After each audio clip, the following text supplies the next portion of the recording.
الحمد للہ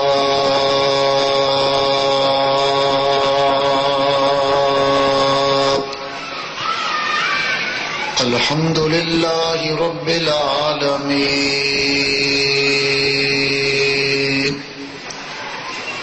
والعاقبۃ للمتقین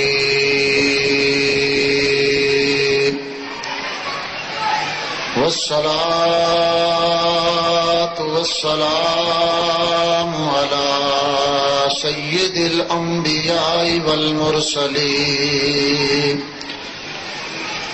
اما بعد فاعوذ باللہ من الشیطان الرجیم بسم اللہ الرحمن الرحیم وَيَقُولُونَ خَمْسًا صدق اللہ العلی العظیم وصدق رسولہ النبی الکریم الامین ونحن على ذلك لمن الشاهدين والشاكرين والحمد لله رب العالمين.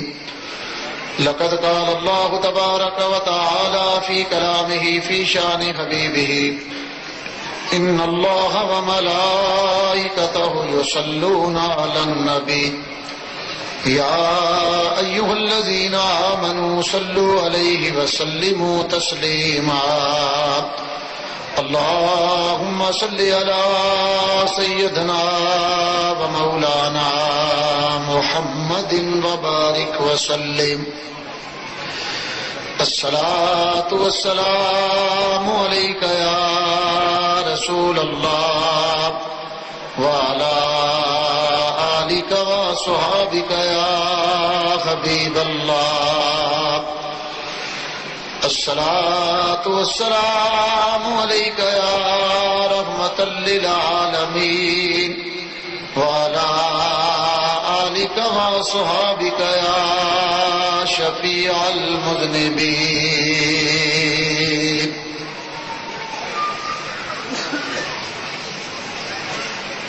حمد و صلوات کے بعد میرے نہایت ہی واجب الاحترام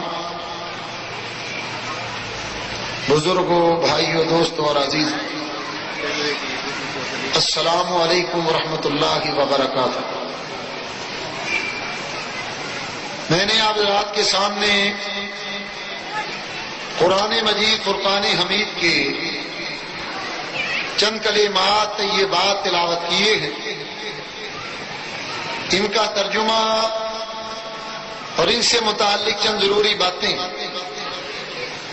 آپ حضرات کی خدمت میں پیش کی جائیں گی. دعا کیجیے اللہ تعالیٰ مجھے حق کہنے کی توفیق عطا فرمائے اور مجھے اور آپ کو حق سن کر قبول کرنے اور اس پر اللہ عمل کی توفیق عطا فرمائے. آپ حضرات کو معلوم ہے محرم الحرام کا یہ دوسرا روزہ انشاءاللہ العزیز آج جس موضوع پر گفتگو کریں گے وہ یہ ہے کہ شریعت میں مذکور 5 چیزوں کا بیان. اس کی ترتیب اس طرح سے ہے، سب سے پہلے وہ 5 چیزیں کہ جن کا تعلق ذات خداوندی کے ساتھ، پھر وہ 5 چیزیں جن کا تعلق انبیاء علیہم السلام کے ساتھ، اور پھر وہ 5 چیزیں جن کا تعلق ذات مصطفیٰ صلی اللہ علیہ وسلم کے ساتھ، اور آخر میں وہ 5 چیزیں کہ جن کا تعلق عامۃ المسلمین کے ساتھ. اللہ تعالیٰ نے قرآن کریم میں ارشاد فرمایا وَيَقُولُونَ خَمْسًا، اور وہ کہیں گے کہ ہم 5. سب سے پہلے وہ 5 چیزیں کہ جن کا تعلق ذات خداوندی کے ساتھ. یہ بات یاد رکھیے کہ اللہ تبارک و تعالی نے اپنی مخلوق کی عبادت کے لیے 5 قبلے بنائے. کتنے قبلے بنائے ہیں؟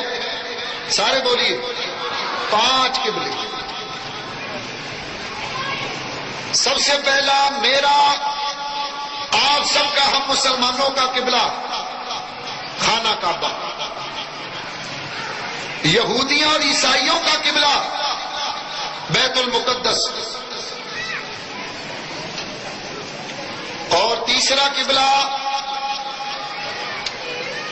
آسمان دنیا پر جو فرشتے ہیں ان کا قبلہ بیت المعمور،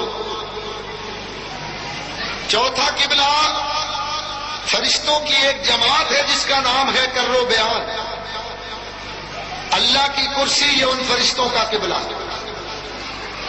اور پانچواں قبلہ ہے ذات الہی بھولے ہوئے لوگوں کا قبلہ۔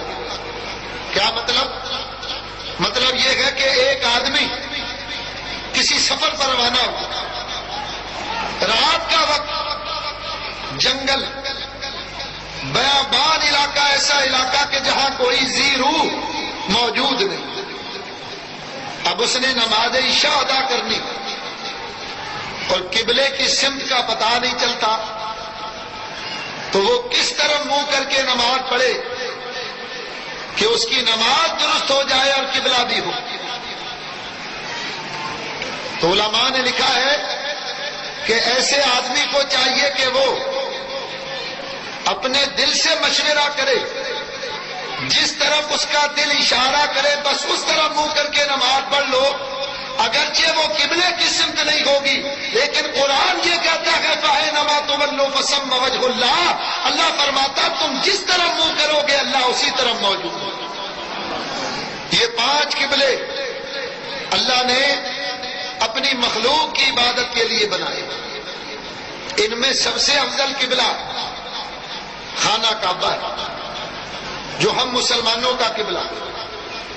اس کی فضیلت یہ ہے، حضرت علامہ شاہ عبد العزیز محدث دہلوی رحمۃ اللہ علیہ تفسیر عزیزی میں فرماتے ہیں، اور شاہ عبد العزیز وہ ہیں کہ جب انہوں نے پہلی مرتبہ دہلی کی جامعہ مسجد میں 27ویں رمضان کو قرآن کا ختم سنایا تو ان کا ختم قرآن سننے کے لیے خود نبی پاک علیہ السلام مدینے سے دہلی تشریف لائے۔ وہ شاہ عبد العزیز ارشاد فرماتے ہیں کہ ایک آدمی ساری زندگی نفلی نماز پڑھتا رہے، نفلی روزہ رکھتا رہے اور نفلی حج کرتا رہے، فرماتے ہیں وہ جہاد کرتا رہے، اس کی ساری زندگی کی نفلی عبادت ایک طرف ہے اور خانہ کعبہ کو ایک نظر دیکھ لینا ایک طرف، بیت اللہ شریف کی فضیلت۔ بلکہ یہی شاہ عبد العزیز تفسیر عزیزی کے اندر فرماتے ہیں کہ قیامت کے روز 70,000 فرشتے نوری لگامیں ڈال کر کعبہ کو جڑوں سے نکالیں گے، تو کعبہ کہے گا اے میرے رب کے سپاہیوں مجھے کہاں لے جا رہے ہو؟ فرشتے کہیں گے کہ آج قیامت کا روز، میدان حشر، ہم تجھے اللہ کی بارگاہ میں لے جا رہے ہیں۔ شاہ عبد العزیز فرماتے ہیں کہ کعبہ کہے گا اے میرے رب کے سپاہیوں مجھے خدا کی بارگاہ میں بعد میں لے جانا، پہلے مصطفیٰ کی بارگاہ میں لے جانا۔ اللہ اکبر، یا رسول اللہ۔ 70,000 فرشتے کعبہ کو سرکار دو عالم علیہ الصلوۃ والسلام کی قبر انور پر لائیں، کعبہ آ کر نبی پاک علیہ الصلوۃ والسلام کی قبر انور پر سلام کرے گا، السلام علیکہ یا رسول اللہ۔ حضور علیہ الصلوۃ والسلام کی قبر انور سے جواب آئے گا وعلیکہ السلام یا بیت اللہ، اے اللہ کے گھر تجھ پر بھی سلام۔ مجھے بتائیے اس وقت سرکار کی قبر انور پر جب کعبہ سلام کرے گا اور حضور علیہ السلام جواب ارشاد فرمائیں گے تو سوچو کیا یہ اس بات کی دلیل نہیں ہے کہ ہمارا نبی اپنی قبر انور میں زندہ ہے؟ حضور کا جواب دینا یہ اس بات کی دلیل ہے کہ حضور علیہ الصلوۃ والسلام اپنی قبر انور میں زندہ ہے۔ اعلی حضرت عظیم البرکت امام اہل سنت حضرت مولانا الشاہ احمد رضا امام اہل سنت حضرت مولانا الشاہ احمد رضا خان فاضل بریلوی رحمت اللہ علیہ اس مقام پر جھوم اٹھے اور ایک بڑا پیارا شعر ارشاد فرمایا۔ اعلیٰ حضرت فرماتے ہیں تو زندہ ہے واللہ تو زندہ ہے واللہ تو زندہ ہے واللہ تو زندہ ہے واللہ میری چشم آلوں سے چھپ جانے والے۔ حضور علیہ الصلوۃ والسلام ارشاد فرمائیں گے اے کعبہ میری امت نے تیرے ساتھ کیا سلوک کیا؟ بیت اللہ عرض کرے گا یا رسول اللہ آپ کی امتیوں نے آ کر میرا طواف کیا، انہوں نے میری زیارت کی اور یا رسول اللہ انہوں نے طواف کر کے میرا سینہ ٹھنڈا کر دیا۔ یا رسول اللہ میں یہ چاہتا ہوں کہ جنہوں نے آج میرا طواف کیا، جنہوں نے میری زیارت کی، یا رسول اللہ آج کے آمد کا دن ہے، آج کے دن میں آپ کے ان امتیوں کی شفاعت کروں جنہوں نے میرا طواف کیا اور جن امتیوں نے کسی وجہ سے آپ کا طواف نہیں، آپ کی زیارت نہیں کی اور میرا طواف نہیں کیا۔ یا رسول اللہ میں یہ چاہتا ہوں کہ آج میں اور آپ مل کر آپ کی امت کا بیڑا پار کر دیں۔ اللہ اکبر۔ یا تو یہ بیت اللہ کی فضیلت۔ اور میں آپ کو ایک بات بتاؤں کہ بعض اللہ کے برگزیدہ بندے ایسے ہیں کہ بیت اللہ شریف ان کی زیارت کے لیے جاتا ہے۔ حضرت علامہ ابن عابدین شامی نے شامی شریف کے اندر لکھا کہ عہد اللہ کی زیارت کے لیے کعبہ جاتا ہے۔ چنانچہ حضور سیدنا غوث اعظم رضی اللہ تعالیٰ عنہ فرماتے ہیں ان الکعبۃ یطوف حول قیامی۔ آپ فرماتے ہیں ایک وقت وہ تھا کہ میں کعبہ کی زیارت کے لیے جاتا تھا اور اب ایک وقت وہ ہے کہ کعبہ ہمارے حجرے کا طواف کرنے کے لیے بغداد آتا ہے۔ تو کعبہ اللہ کے ولیوں کی زیارت کے لیے جائے۔ تو یہ 5 قبلے اللہ نے بنی نو انسان بلکہ مخلوق کی عبادت کے لیے یہ 5 قبلے اللہ نے بنائے۔ اور دیکھیے وہ 5 چیزیں کہ جن کا تعلق ذات خدا بندی کے ساتھ۔ انسان 2 چیزوں کا مجموعہ ہے، الانسان مرکب من الروح والجسد، انسان روح اور جسم کا مرکب۔ یاد رکھو اللہ تبارک و تعالیٰ نے حضرت انسان کو 2 چیزوں سے بنایا، روح اور جسم کو ملا کر اللہ نے انسان بنایا، اس مخلوق کا نام انسان رکھا گیا۔ انسان کے جسم میں روح ہو تو ہم زندہ ہیں، اور اگر روح نکال دی جائے تو پھر انسانی حیات کا سلسلہ منقطع۔ یہ جو روح اور جسم، سوال یہ پیدا ہوتا ہے کہ اس روح اور جسم کے اندر اللہ تعالیٰ نے سب سے پہلے کس چیز کو پیدا کیا؟ روح کو پہلے پیدا کیا یا جسم کو پہلے پیدا کیا؟ آئیے اس پر میں 1-2 دلیلیں دیتا ہوں۔ ابن قیم نے کتاب الروح کے اندر لکھا کہ اللہ تعالیٰ نے جب ساری مخلوق آدم علیہ السلام کی پشت میں سارے انسانوں کی روحوں کو اللہ نے رکھا، اللہ تبارک و تعالیٰ نے حضرت آدم علیہ السلام کی پشت پر ہاتھ پھیرا، اللہ نے اپنا ید قدرت حضرت آدم کی پشت پر پھیرا، تمام انسانی روحوں کو باہر نکالا۔ حضرت آدم علیہ السلام نے دیکھا کہ ان روحوں میں ایک روح بڑی نورانی، بڑی چمکدار، بڑی روشن، تو آپ نے اللہ کی بارگاہ میں کیا رب العالمین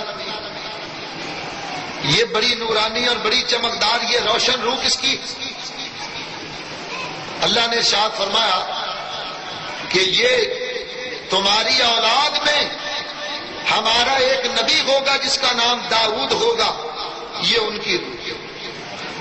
آدم علیہ السلام نے عرض کیا رب العالمین ان کی عمر کتنی ہوگی؟ اللہ نے ارشاد فرمایا کہ وہ 60 سال عمر پائیں گے۔ میرے دوستوں بزرگوں ذرا اندازہ کرو، حضرت آدم علیہ السلام نے اللہ کی بارگاہ میں عرض کی یا رب العالمین، میں یہ چاہتا ہوں کہ میری زندگی میں سے، میری عمر میں سے 40 سال حضرت داؤد کو دے دیے جائیں۔ اب میں آپ سے پوچھتا ہوں، مجھے بتائیے کہ آدم علیہ السلام کی عمر کتنی تھی؟ ہے کسی کو معلوم؟ دیکھو بھائی، اگر کسی کو معلوم ہے تو وہ بتائے، جو بتائے اس کو 5 روپے انعام۔ تو مولوی کے 5 روپے 5000 کے برابر ہوتے ہیں۔ سنو بھائی، حضرت کہہ رہے ہیں کہ مہنگائی ہو گئی ہے، 25,000 بولی۔ تو دیکھو، حضرت آدم علیہ السلام کی عمر ہوئی ہے 1000 سال۔ 1000 سال آپ نے اللہ کی بارگاہ میں کیا رب العالمین، میں یہ چاہتا ہوں کہ میری زندگی میں سے 40 سال داؤد علیہ السلام کو دے دیے جائیں۔ اللہ تبارک و تعالیٰ نے فرمایا، اے آدم یاد رکھو، اگر یہ 40 سال انہیں دے دیے گئے تو پھر جب تقدیر کا قلم چل جائے گا تو پھر اس میں تبدیلی نہیں ہوگی۔ یہ نہیں ہوگا کہ تم بعد میں کہنے لگو کہ یا اللہ میرے سال مجھے واپس دے، یہ نہیں ہوگا۔ جو تقدیر کا قلم چل جائے گا پھر اس میں تبدیلی نہیں ہوگی۔ آدم علیہ السلام نے فرمایا یا رب العالمین، میں اپنی خوشی سے اجازت دیتا ہوں، یا اللہ میں یہ چاہتا ہوں کہ داؤد علیہ السلام کی عمر کو 100 سال کر دیا جائے۔ ٹھیک ہے، آپ کی عمر میں سے 40 سال حضرت داؤد کو دے دیے۔ اب آپ کی عمر ہو گئی 960 سال، داؤد علیہ السلام کی عمر 100 سال۔ جب آپ کی زندگی کے 960 سال پورے ہوئے تو اللہ نے ملک الموت کو بھیجا، جاؤ جا کر آدم سے کہہ دو کہ اللہ کا قانون پورا ہونے والا ہے، قانون قدرت کا وقت ہو گیا، تمہاری عمر کے 960 سال پورے ہو گئے، اللہ کا حکم ہے تمہاری روح کو قبض کر لیا جائے۔ حضرت آدم علیہ السلام نے ملک الموت سے فرمایا تو ابھی کیسے آ گیا؟ ابھی تو میری زندگی کے 40 سال باقی۔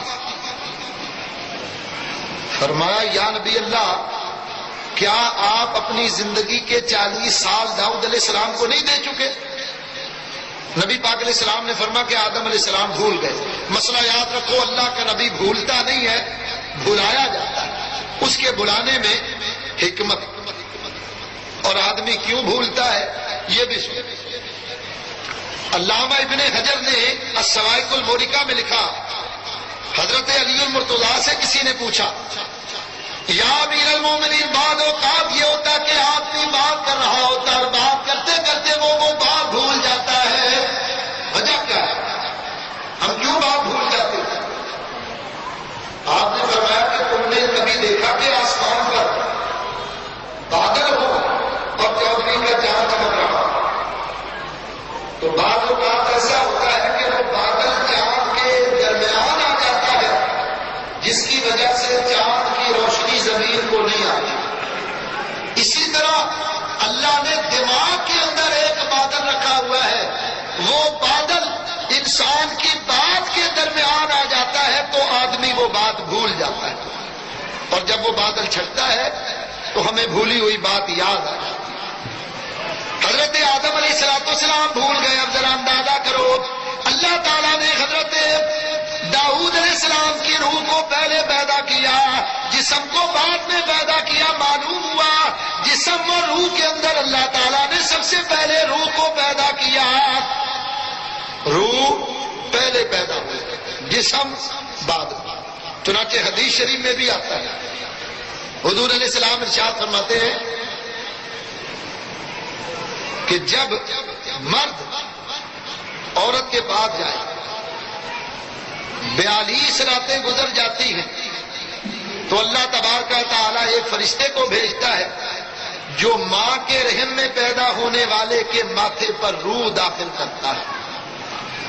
معلوم ہوا کہ روح پہلے پیدا ہوتی ہے اور جسم بعد۔ اب یہ جو روح اور جسم ہے، جسم بعد، اب یہ جو روح اور جسم ہے اس کے اللہ نے 5 تعلق قائم کیے۔ کتنے تعلق ہیں؟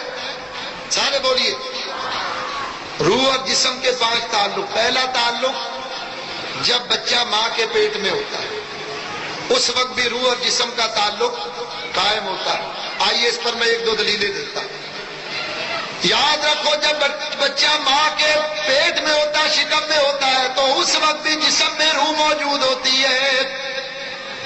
حضرت علی المرتضیٰ رضی اللہ تعالیٰ عنہ کے حالات میں لکھا ہے کہ آپ کی والدہ حضرت فاطمہ بنت اسد، آپ اس زمانے کے رسم و رواج کے مطابق کعبہ کا طواف کرتی، اور طواف کرنے کے بعد اگر کسی بت کو سجدہ کرنے کی کوشش کرتی تو آپ کے پیٹ سے آواز آتی، ماں خبردار، اس کے آگے سجدہ نہ کرنا، یہ خدا ہونے کے لائق نہیں۔ حضرت علی المرتضیٰ کا اپنی ماں کو پیٹ سے روک دینا، منع کر دینا، یہ اس بات کی دلیل ہے کہ بچے کے جسم میں اس وقت بھی روح موجود ہوتی ہے جب وہ ماں کے شکم میں ہوتا ہے۔ ایک دلیل۔ دوسری دلیل سنیے، کتاب کا نام ہے سبع سنابل، لکھنے والے میر عبد الواحد بلگرامی رحمت اللہ علیہ۔ خواجہ خواجگان، معین بے کسان والی ہندوستان، حضرت خواجہ معین الدین چشتی اجمیری سرکار غریب نواز رضی اللہ تعالیٰ عنہ، آپ کے خلیفہ اکبر حضرت خواجہ قطب الدین بختیار کاکی رحمت اللہ علیہ، آپ کی عمر مبارک 4 سال 4 مہینے 4 دن کی ہوئی، تو آپ کی والدہ آپ کو پڑھانے کے لیے حضرت خواجہ معین الدین چشتی اجمیری سرکار غریب نواز رضی اللہ تعالیٰ عنہ کے پاس لائی۔ فرمایا حضور یہ میرا بیٹا قطب الدین ہے، میں اس کو آپ کی صحبت میں دینا چاہتی ہوں، آپ میرے بیٹے کو قرآن کی حدیث کی تعلیم ارشاد فرمائیے۔ اب اس زمانے میں تعلیم دینے کا طریقہ یہ تھا، اس زمانے میں کوئی پریس تو تھے نہیں کہ کتابیں چھپی ہوتی تھی، طریقہ یہ تھا کہ استاد تختی پر لکھ دیتا اور شاگرد اس تختی کو دیکھ کر اس پر لکھی ہوئی عبارت کو پڑھ کر یاد کر لیتا۔ خواجہ صاحب نے تختی ہاتھ میں لی تو غیب سے آواز آئی، ٹھہریے، قطب الدین کو پڑھانے کے لیے ناگور سے خواجہ حمید الدین ناگوری آ رہے ہیں۔ خواجہ صاحب نے دوسرے لمحے میں دیکھا کہ حضرت خواجہ حمید الدین ناگوری رضی اللہ تعالیٰ عنہ بھی تشریف لے آئے۔ آپ نے تختی حضرت خواجہ قطب الدین بختیار کاکی کو پڑھانے کے لیے خواجہ حمید الدین ناگوری کو تختی دی کہ لیجئے قطب الدین کو پڑھائیے۔ خواجہ حمید الدین ناگوری نے فرمایا بیٹا قطب الدین میں تمہیں کہاں سے پڑھاؤں، کہاں سے تعلیم شروع کروں؟ آپ نے فرمایا سبحان الذی اسری بعبدہ لیلا من المسجد الحرام الى المسجد الاقصى الذي باركنا حوله لنريه من آياتنا انه هو السميع البصير۔ فرمایا کہ یہ تو 15واں پارہ ہے، باقی کے 14 پارے تم نے کہاں پڑھے؟ تو اب دیکھو روح اور جسم کا تعلق کہ جب بچہ ماں کے پیٹ میں ہوتا ہے۔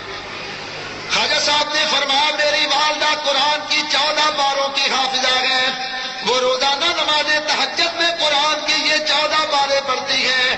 میں ابھی پیدا نہیں ہوا، یہ 14 پارے میری والدہ کے سینے پر لکھے ہوئے تھے، میں نے وہیں سے دیکھ کر یاد کر لیے۔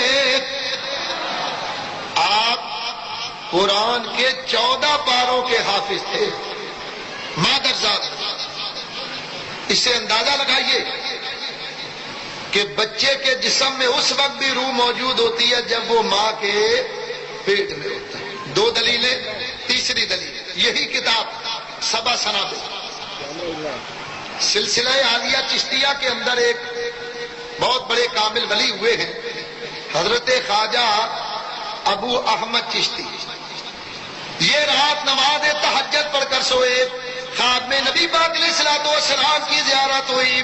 حضور علیہ الصلوۃ والسلام نے فرمایا اے ابو احمد ابھی ان قریب ہمارا ایک امتی دنیا میں آنے والا ہے اور اس کی نشانی یہ ہے وہ دنیا میں آ کر 7 مرتبہ بلند آواز سے کلمہ طیبہ پڑھے گا.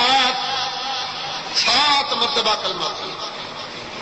اس کو ہمارا سلام کہنا اور اس کا نام ہمارے نام پر رکھنا. خواجہ ابو احمد کہتے ہیں کہ میں نماز تہجد سے فارغ ہوا تو گھر سے پیغام آیا کہ اللہ نے ہمیں ایک فرزند عطا کیا اور اس کی نشانی یہ ہے کہ اس نے 7 مرتبہ بلند آواز سے کلمہ طیبہ پڑھا. انہوں نے تازہ وضو کیا, خیال کیا کہ چلو چل کر اس اللہ کے ولی کی زیارت کریں. گھر سے نکلے, اس اللہ کے ولی کو دیکھنے کے لیے آئے. اس بچے کو گود میں لے کر سلام کیا, السلام علیکم یا ولی اللہ. اتنا کہہ رہا تھا بچے نے انسانی زبان میں کلام کیا اور کہا حضرت آپ پر بھی سلام ہو. وہ جو رات خواب میں نبی پاک نے میرے بارے میں بشارت دی تھی ذرا وہ تو سنا دیجئے گا. اللہ اکبر.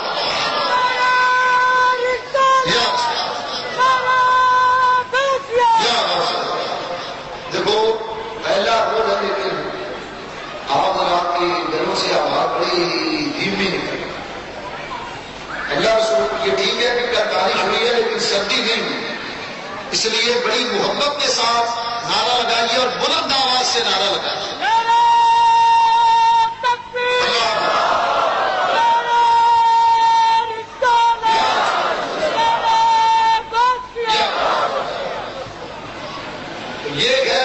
جسم کا تعلق کہ جب بچہ ماں کے پیٹ میں ہوتا ہے ایک تعلق, دوسرا یاد رکھو روح اور جسم کا دوسرا تعلق یہ ہے کہ جب آدمی دنیا میں آ جاتا ہے یہ دنیا کی بہاریں اور رنگینیاں, یہ دنیا کے رنگ, یہ ساری روح کی وجہ سے ہیں. بولو ایک آدمی مر جائے اس کے لیے گلاب کا پھول سرخ رنگ کا ہو یا سبز رنگ کا ہو کوئی اس کو فائدہ ہے؟ اس لیے کہ وہ مر گئے. یہ رنگوں کی بہاریں, یہ پھلوں کا مختلف رنگوں میں ہونا اور پھولوں کا مختلف رنگوں میں ہونا, خوشبو کے ساتھ ہونا, یہ ساری باتیں روح کی وجہ سے. اگر جسم میں روح ہے تو یہ ساری چیزیں ہمارے لیے فائدہ دیں اور اگر روح نہیں ہے تو پھر ہمارے لیے کوئی فائدہ. یہ روح اور جسم کا دوسرا تعلق. سنو اس پر میں 1-2 دلیلیں دیتا ہوں کہ انسان کے جسم میں روح. میرے دوستوں بزرگوں حضرت عیسیٰ علیہ نبینا علیہ السلام آپ کی ولادت باسعادت ہوئی. حضرت مریم پر جب بچے کی ولادت کے آثار نمایاں ہوئے تو آپ ایک جنگل میں پہاڑ کے غار میں چلی گئی اور وہاں عیسیٰ علیہ السلام کی ولادت. یہاں قوم نے حضرت مریم کو تلاش کرنا چاہا تو ملی نہیں. آخرکار یہ جنگل کے اندر آئے تو ایک بکری چرانے والا نظر آیا. اس سے پوچھا کہ اللہ کے بندے تو نے مریم کو تو نہیں دیکھا؟ اس نے کہا بھلا مجھے کیا پتا مریم کون ہے, حال بتا میں اتنا جانتا ہوں آج 3 دن ہو گئے میری بکریاں فلاغات کی طرح منہ کر کے سجدہ کر رہی ہیں. اب جب یہ اس پہاڑ کے غار میں پہنچے تو انہوں نے دیکھا کہ حضرت مریم سلام اللہ علیہا آپ بیٹھی ہیں اور آپ کی گود میں حضرت عیسیٰ علیہ السلام. قوم نے کہا مریم یہ بچہ کہاں سے لائی ہو؟ ہم نے تو تمہاری شادی نہیں کی اور بغیر شادی کے بچہ متصور نہیں ہو سکتا, تو یہ بچہ کہاں سے آیا؟ آپ کے لیے حکم تھا کہ کہہ دو اس بچے سے پوچھو یہ تمہیں بتائے گا. آپ نے فرمایا اسی سے پوچھو یہ بتائے گا. قوم نے کہا بھلا جو بچہ جھولے کی منزلیں طے کر رہا ہو وہ ہمارے سوال کا کیا جواب دے گا؟ آپ نے فرمایا پوچھو تو صحیح. قوم نے کہا ہے نوزائیدہ بچے بتا تو کون ہے؟ حضرت عیسیٰ علیہ السلام کو اللہ نے زبان عطا فرمائی, آپ نے کلام کیا. کالا انی عبد اللہ آتانی الکتاب وجعلنی نبیا. فرمایا میں اللہ کا بندہ ہوں, اللہ نے مجھے نبی بنایا اور اللہ تعالیٰ نے مجھے کتاب عطا فرمائی۔ حضرت عیسیٰ علیہ السلام عالم شیر خارگی میں کلام کرتے ہیں۔ دیکھو صحیح بخاری شریف کے اندر حدیث ہے، حضور نے فرمایا 3 بچے ایسے ہیں جنہوں نے پنگوڑے میں جھولے میں کلام کیا۔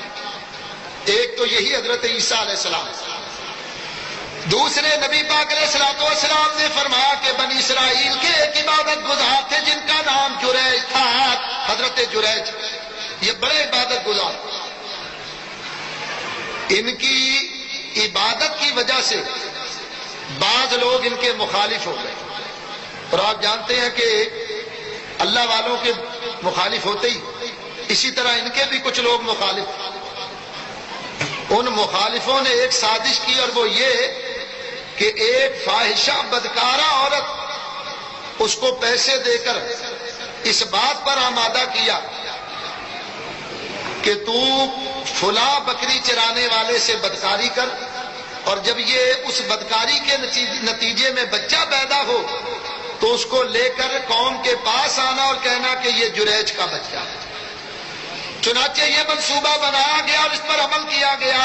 اس فاحشہ بدکارہ عورت نے ایک بکری چرانے والے سے بدکاری کی، اس کے نتیجے میں جب وہ بچہ پیدا ہوا تو بچہ لے کر قوم کے پاس پہنچی، یہ جریج کا بچہ ہے، جریج نے میرے ساتھ برائی کی جس کے نتیجے میں یہ بچہ پیدا ہوا۔ حضور علیہ الصلوۃ والسلام فرماتے ہیں کہ بنی اسرائیل کے وہ لوگ کھدال پھاوڑے وغیرہ لے کر آئے اور حضرت جریج کے عبادت خانے کو شہید کر دی، آپ کو مارا بھی اور آپ کے عبادت خانے کو شہید۔ اور وجہ کیا تھی؟ سنو یہ بات، حدیث شریف میں آتا، حضور فرماتے ہیں کہ حضرت جریج اپنے عبادت خانے میں نماز پڑھ رہے تھے، آپ کی والدہ آئی، آ کر آواز دی، بیٹا میں تیری ماں جریج بولتی ہوں، آؤ آ کر مجھ سے بات کرو۔ یہ نماز پڑھ رہے تھے، انہوں نے خیال کیا یا اللہ ایک طرف تیری عبادت اور ایک طرف ماں کا بلانا، میں کس طرف جاؤں؟ آخر کار نماز نہیں توڑی، ماں ناراض ہو کر چلی گئی۔ دوسرا دن پھر ہوا، پھر یہ نماز پڑھ رہے تھے، ماں آ گئی، پھر بلایا، پھر یہ نہیں گئے۔ تیسرے دن پھر ماں آئی، آخر کار تیسرے روز ان کی ماں نے ناراض ہو کر کہا یا اللہ اگرچہ یہ میرا بیٹا ہے لیکن یا رب العالمین اس کو اس وقت تک موت نہ آئے جب تک یہ کسی فاحشہ بدکارہ کا چہرہ نہ دیکھ لے، جب تک یہ کسی بدکارہ فاحشہ عورت کا چہرہ نہ دیکھ لے اس کو موت نہ آئے۔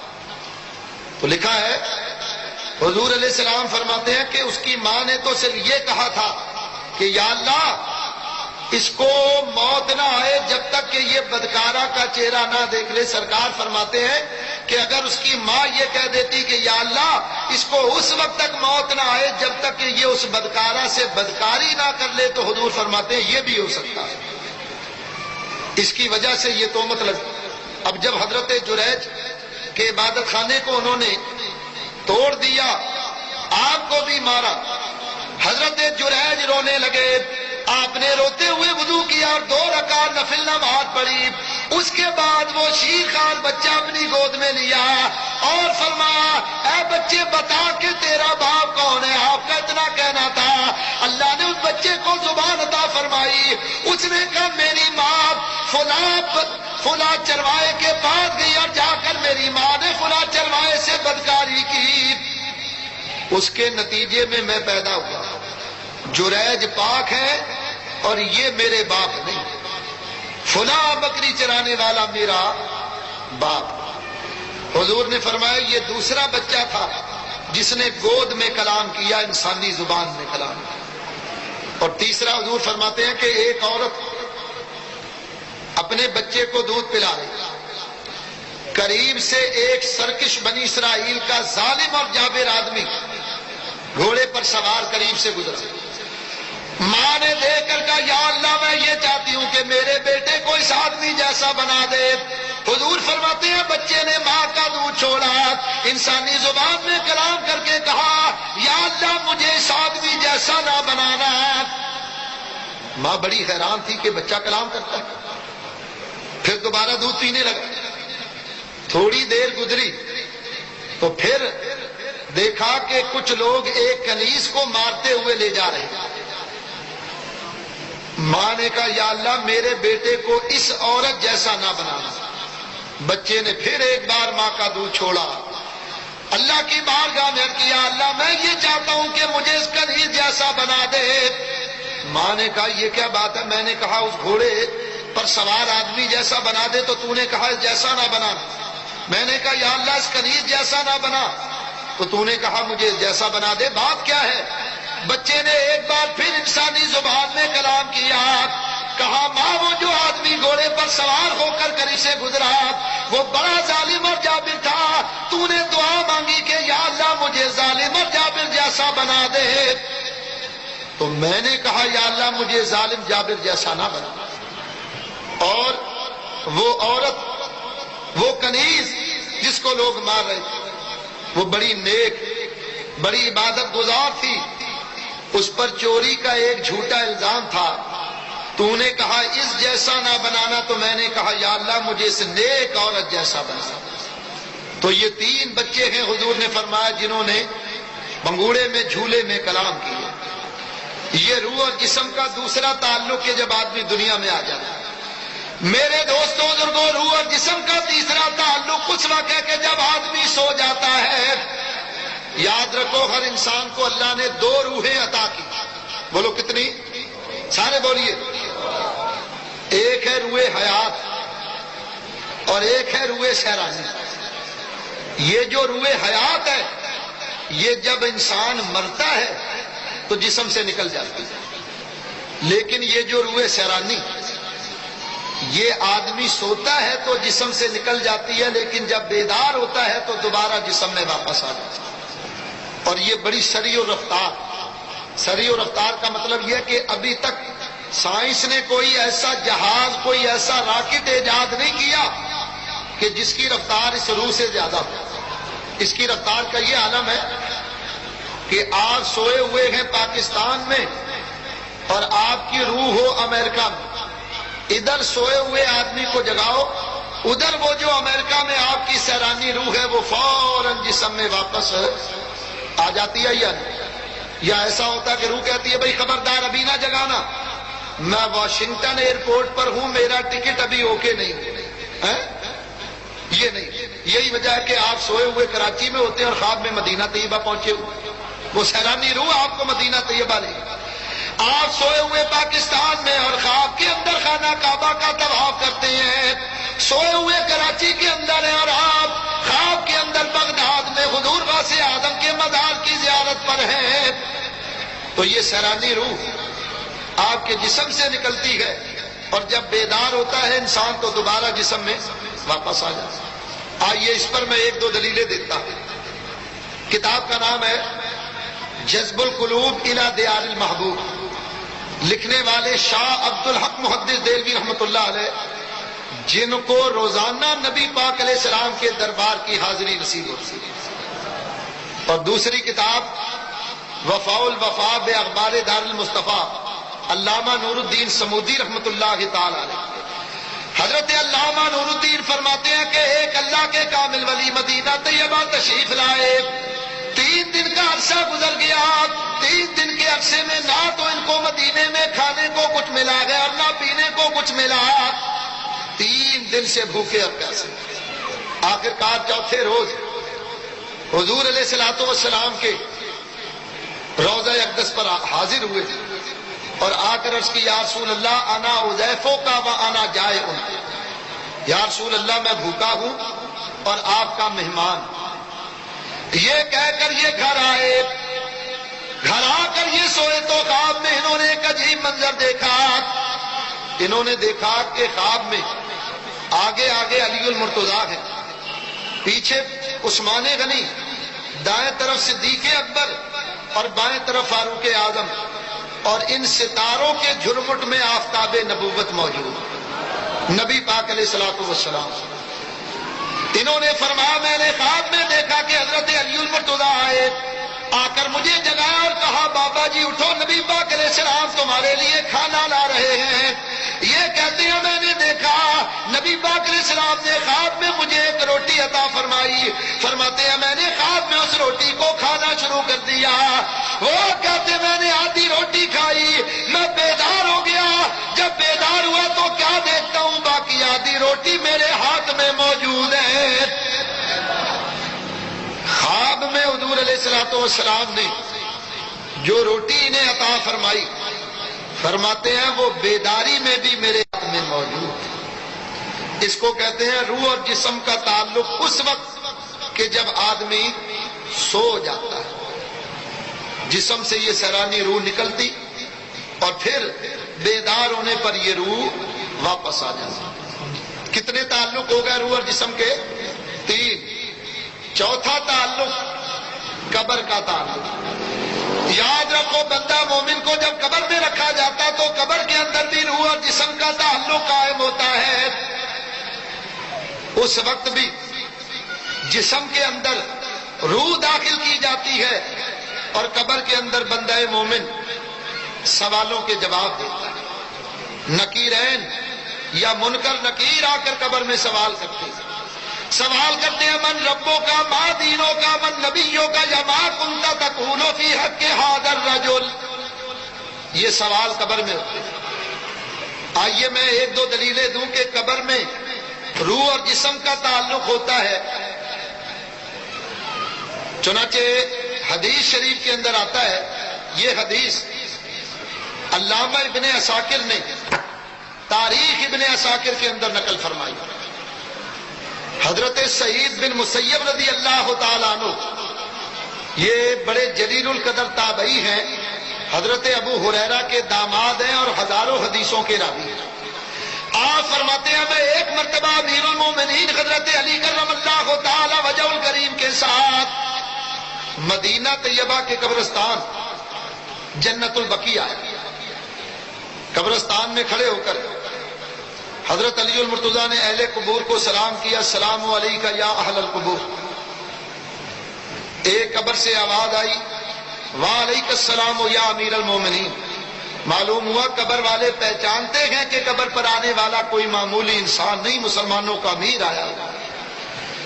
آپ نے فرمایا قبر والوں تمہارا کیا حال ہے؟ تم اپنے بعد اس دنیا کی خبریں سننا چاہتے ہو یا اپنے ہاں کی تم ہمیں خبریں سناؤ گے؟ قبر سے آواز آئی یا امیر المومنین, ہمارے بعد اس دنیا میں جو کچھ ہوا پہلے آپ ہمیں وہ خبریں سنائی. آپ نے فرمایا تمہارے بعد اس دنیا کی یہ حالت ہے, تمہاری بیوی بیوہ ہو گئی, تمہارے بچے یتیم ہو گئے, تمہاری جائیدادوں پر غیروں نے قبضہ کر لیا.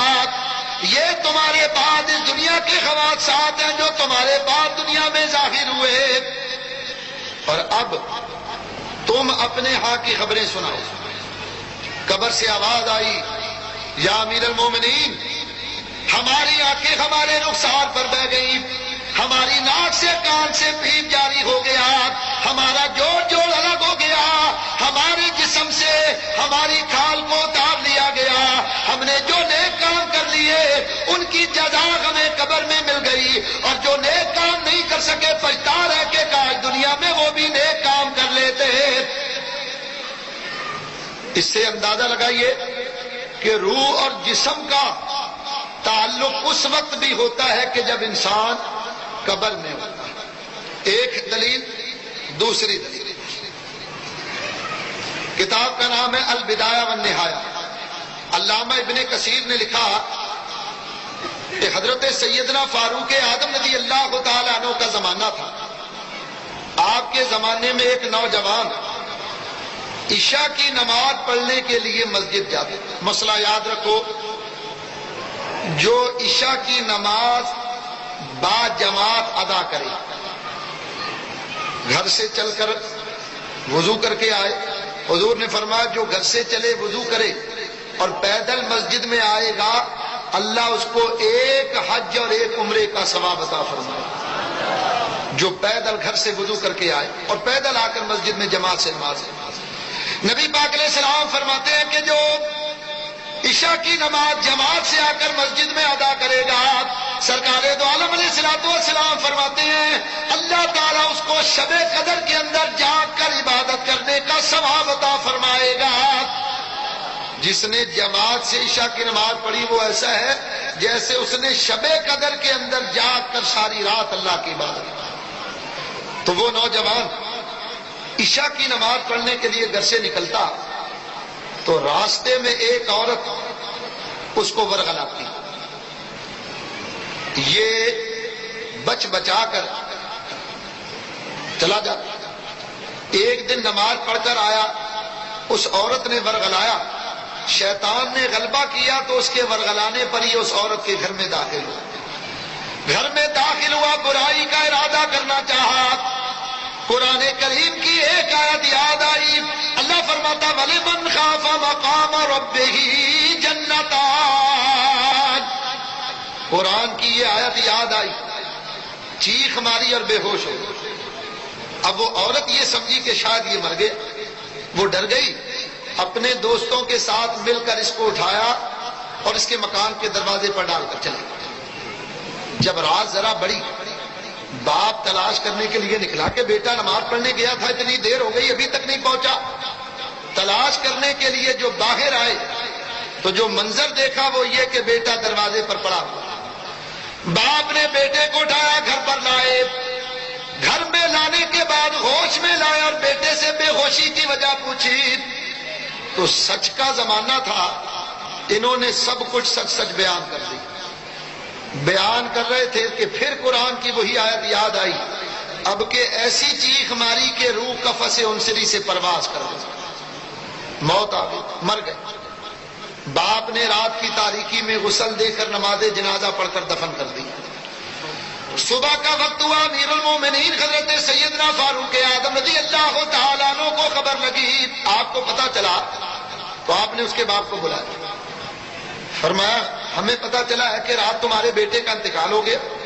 ہاں یا امیر المومنین۔ فرمایا تم نے ہمیں کیوں نہیں خبر کی؟ کہا یا امیر المومنین آپ عدیم الفرصت انسان، مملکت کے کاموں میں اتنے مصروف ہیں کہ میں نے آپ کو پریشان کرنا مناسب نہیں سمجھا، آپ کو خبر نہیں۔ فرمایا چلو ہمیں اس کی قبر پر لے چلے۔ حضرت فاروق اعظم اس نوجوان کی قبر پر آئے اور قبر پر آ کر آپ نے فرمایا جمع تعلق، جب قیامت کے روز ہم قبر سے نکلیں گے تو اس وقت بھی روح اور جسم کا تعلق قائم کیا جائے گا۔ چنانچہ اس پر میں ایک دلیل دیتا ہوں، ترمذی شریف کے اندر یہ حدیث موجود ہے، حضرت انس بن مالک رضی اللہ تعالیٰ عنہ اس حدیث کے راوی، آپ فرماتے ہیں میں نے نبی پاک علیہ الصلوۃ والسلام کی بارگاہ میں عرض کی یا رسول اللہ مجھے ارشاد فرمائیے کہ میں قیامت کے روز آپ کو کہاں تلاش کروں؟ حضور نے فرمایا 3 مقامات پر مجھے تلاش کرنا۔ 3 مقامات۔ یا رسول اللہ کون کون سے مقامات پر؟ فرمایا پہلا مقام ہے حوض کوثر پر، تم حوض کوثر پر آ جانا، اس مقام پر میں اپنے غلاموں کو حوض کوثر کے جام بھر بھر کر پلا رہا ہوں۔ میدان حشر کی پیاس میرے ہاتھوں سے میرے غلاموں کی پیاس دور ہو، تم مجھے حوض کوثر پر تلاش کر لیں۔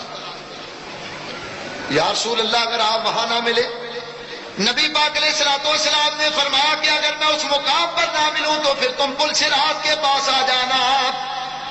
میں پل صراط پر، یاد رکھو حضرت علامہ ملا علی قاری رحمت اللہ علیہ ارشاد فرماتے ہیں کہ پل صراط 30,000 سال لمبا ہے۔ کتنا لمبا ہے بولو یار، دیکھو آہستہ بولو گے تب بھی گزرنا ہے، زور سے بولو گے تب بھی گزرنا ہے، پل صراط سے کسی کو چھٹکارا نہیں۔ اللہ فرماتا وَإِن مِّنكُمْ إِلَّا وَارِدُهَا، تم میں سے کوئی ایسا نہیں ہے کہ جس کا عبور ورود پل صراط پر سے نہ ہو، بولو سب نے گزرنا ہے۔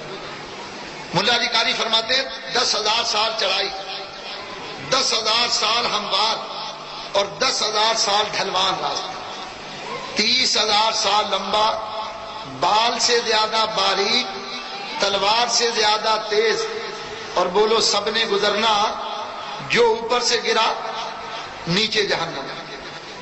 وہ ایک مولوی صاحب تقریر کر رہے تھے، کہنے لگے پل صراط بال سے زیادہ باریک، تلوار سے زیادہ تیز ہے، اور سب نے اوپر سے گزرنا ہے، اور جو اس کے اوپر سے گرے گا نیچے جہنم۔ ایک دیہاتی کھڑا ہو گیا، کہنے لگا مولوی صاحب سیدھے ہی کہہ دو کہ جنت کو راستہ ہی کوئی نہیں جاتا ہے، کون اتنا لمبا پل صراط پار کرے گا؟ لیکن یاد رکھیے پل صراط تو اتنا لمبا ہے، لیکن دعا ماننے والے بھی محمد مصطفیٰ صلی اللہ علیہ وسلم۔ اعلیٰ حضرت امام اہل سنت ارشاد فرماتے ہیں رضا پل سے اب وجد کرتے گزریے، رضا پل سے اب وجد کرتے گزریے، کہ ہے رب سلم صدائے محمد۔ اللہ اکبر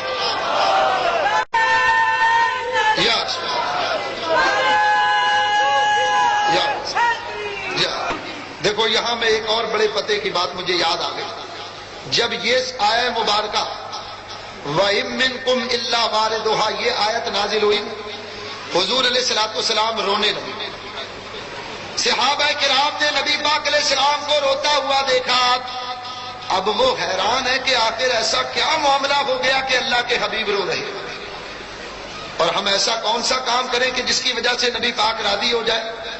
صحابہ کرام نے فرمایا حضرت سیدہ فاطمہ کو بلاؤ، نبی پاک علیہ الصلوۃ والسلام حضرت فاطمہ سے بڑی محبت کرتے ہیں، سیدہ کو بلاؤ، یہ ضرور اپنے ابا جان کا رونا بند کرا دیں۔ حضرت فاطمہ کو بلایا گیا، آپ نے دیکھا، فرمایا ابا جان کیا کسی دشمن کا خوف ہے جس کی وجہ سے آپ رو رہے؟ فرمایا بیٹی ایسی کوئی بات نہیں۔ ابا جان کیا کوئی وحی نازل ہوئی؟ حضور نے فرمایا فاطمہ آج یہ آیت نازل ہوئی، اللہ فرماتا ہے ایمان والو تم میں کوئی ایسا نہیں جس کو پل صراط پر سے نہ گزارا جائے۔ میں اپنی امت کو یاد کر کے روتا ہوں، میری امت بڑی کمزور اور بڑی غریب ہوگی، میرے غریب امتی پل صراط کو کیسے پار کریں گے؟ میں اپنی امت کے حالات اور امت کو کے عمل کو دیکھ کر رو رہا ہوں، وہ کیسے پل صراط پار کریں؟ سنو یہاں ایک بڑی پیاری حضرت سیدہ فاطمہ نے سیدنا ابو بکر صدیق رضی اللہ تعالیٰ عنہ کو مخاطب کر کے فرمایا یا شیخ المہاجرین، اے مہاجروں کے سردار، کیا آپ میرے ابا جان کی امت کے بوڑھوں پر اپنے آپ کو قربان کرتے ہیں؟ فرمایا بصر و چشم بڑی خوشی کے ساتھ۔ آپ نے حضرت علی المرتضیٰ سے فرمایا اے علی میرے والی آپ ہیں، میں آپ سے گزارش کرتی ہوں کہ کیا آپ میرے ابا جان کے جوانوں پر اپنے آپ کو قربان کرتے ہیں؟ فرمایا مجھے منظور۔ فرمایا بیٹا امام حسن امام حسین تم اپنے نانا جان کی امت کے بچوں پر اپنے آپ کو قربان کرو، اور میں اپنے ابا جان کی امت کی عورتوں پر اپنے آپ کو قربان کرتی ہوں۔ ابا جان اب تو آپ راضی ہو جائیے۔ نبی پاک علیہ السلام مسکرائے، جبریل امین نازل ہوئے، عرض کی یا رسول اللہ، اللہ تعالیٰ فرماتا کہ آپ اپنی امت کے بارے میں غمزدہ نہ ہو، محبوب قیامت کے روز ہم آپ کی امت کے ساتھ وہی سلوک کریں گے جو فاطمہ کی مرضی ہوگی۔ محبوب جو فاطمہ چاہیں گی وہی سلوک آپ کی امت کے ساتھ کیا جائے۔ تو نبی پاک علیہ السلام نے فرمایا مجھے پل صراط پر تلاش کرنا۔ اور تیسرا مقام حضرت انس نے فرمایا یا رسول اللہ اگر آپ وہاں بھی نہ ملے تو نبی پاک نے فرمایا تم میزان کے پاس آ جانا، میں اپنے امتیوں کے نامہ اعمال کو تلتا ہوا دیکھ رہا ہوں۔ یہ تین مقامات ہیں، تین مقامات پر صرف پر کسی بھی ایک مقام پر آ جانا، اے انس میں ان مقامات پر موجود ہوں گا۔ تو غور کرو یہ روح اور جسم کے 5 تعلق اللہ نے قائم کیے، یہ 5واں تعلق آخرت کے دن قیامت کے، یہ ہے وہ 5 چیزیں کہ جن کا تعلق ذات خدا بندی کے ساتھ۔ بولو بھئی اللہ تعالیٰ نے ہم پر کتنی نمازیں فرض کی؟ 5 نمازیں۔ 5 چیزیں وہ کہ جن کا تعلق ذات خدا بندی کے ساتھ، اللہ نے 5 نمازیں بھی ہم پر فرض کی۔ اب سنو وہ 5 چیزیں کہ جن کا تعلق ذات انبیاء کے ساتھ، خانہ کعبہ یہ ہم مسلمانوں کا قبلہ، خانہ کعبہ کو 5 جلیل القدر نبیوں نے تعمیر کیا. بولو کتنے نبیوں نے؟ 5 نبیوں نے. سب سے پہلے نبی حضرت آدم علیہ السلام. اللہ نے حضرت آدم علیہ السلام کو زمین پر اتارا. آپ 300 سال تک اپنی خطا لغزش پر ہوتے رہے. 300 سال کا عرصہ گزرا. اللہ تبارک و تعالیٰ نے حضرت آدم علیہ السلام کی خطا کو لغزش کو معاف فرمایا.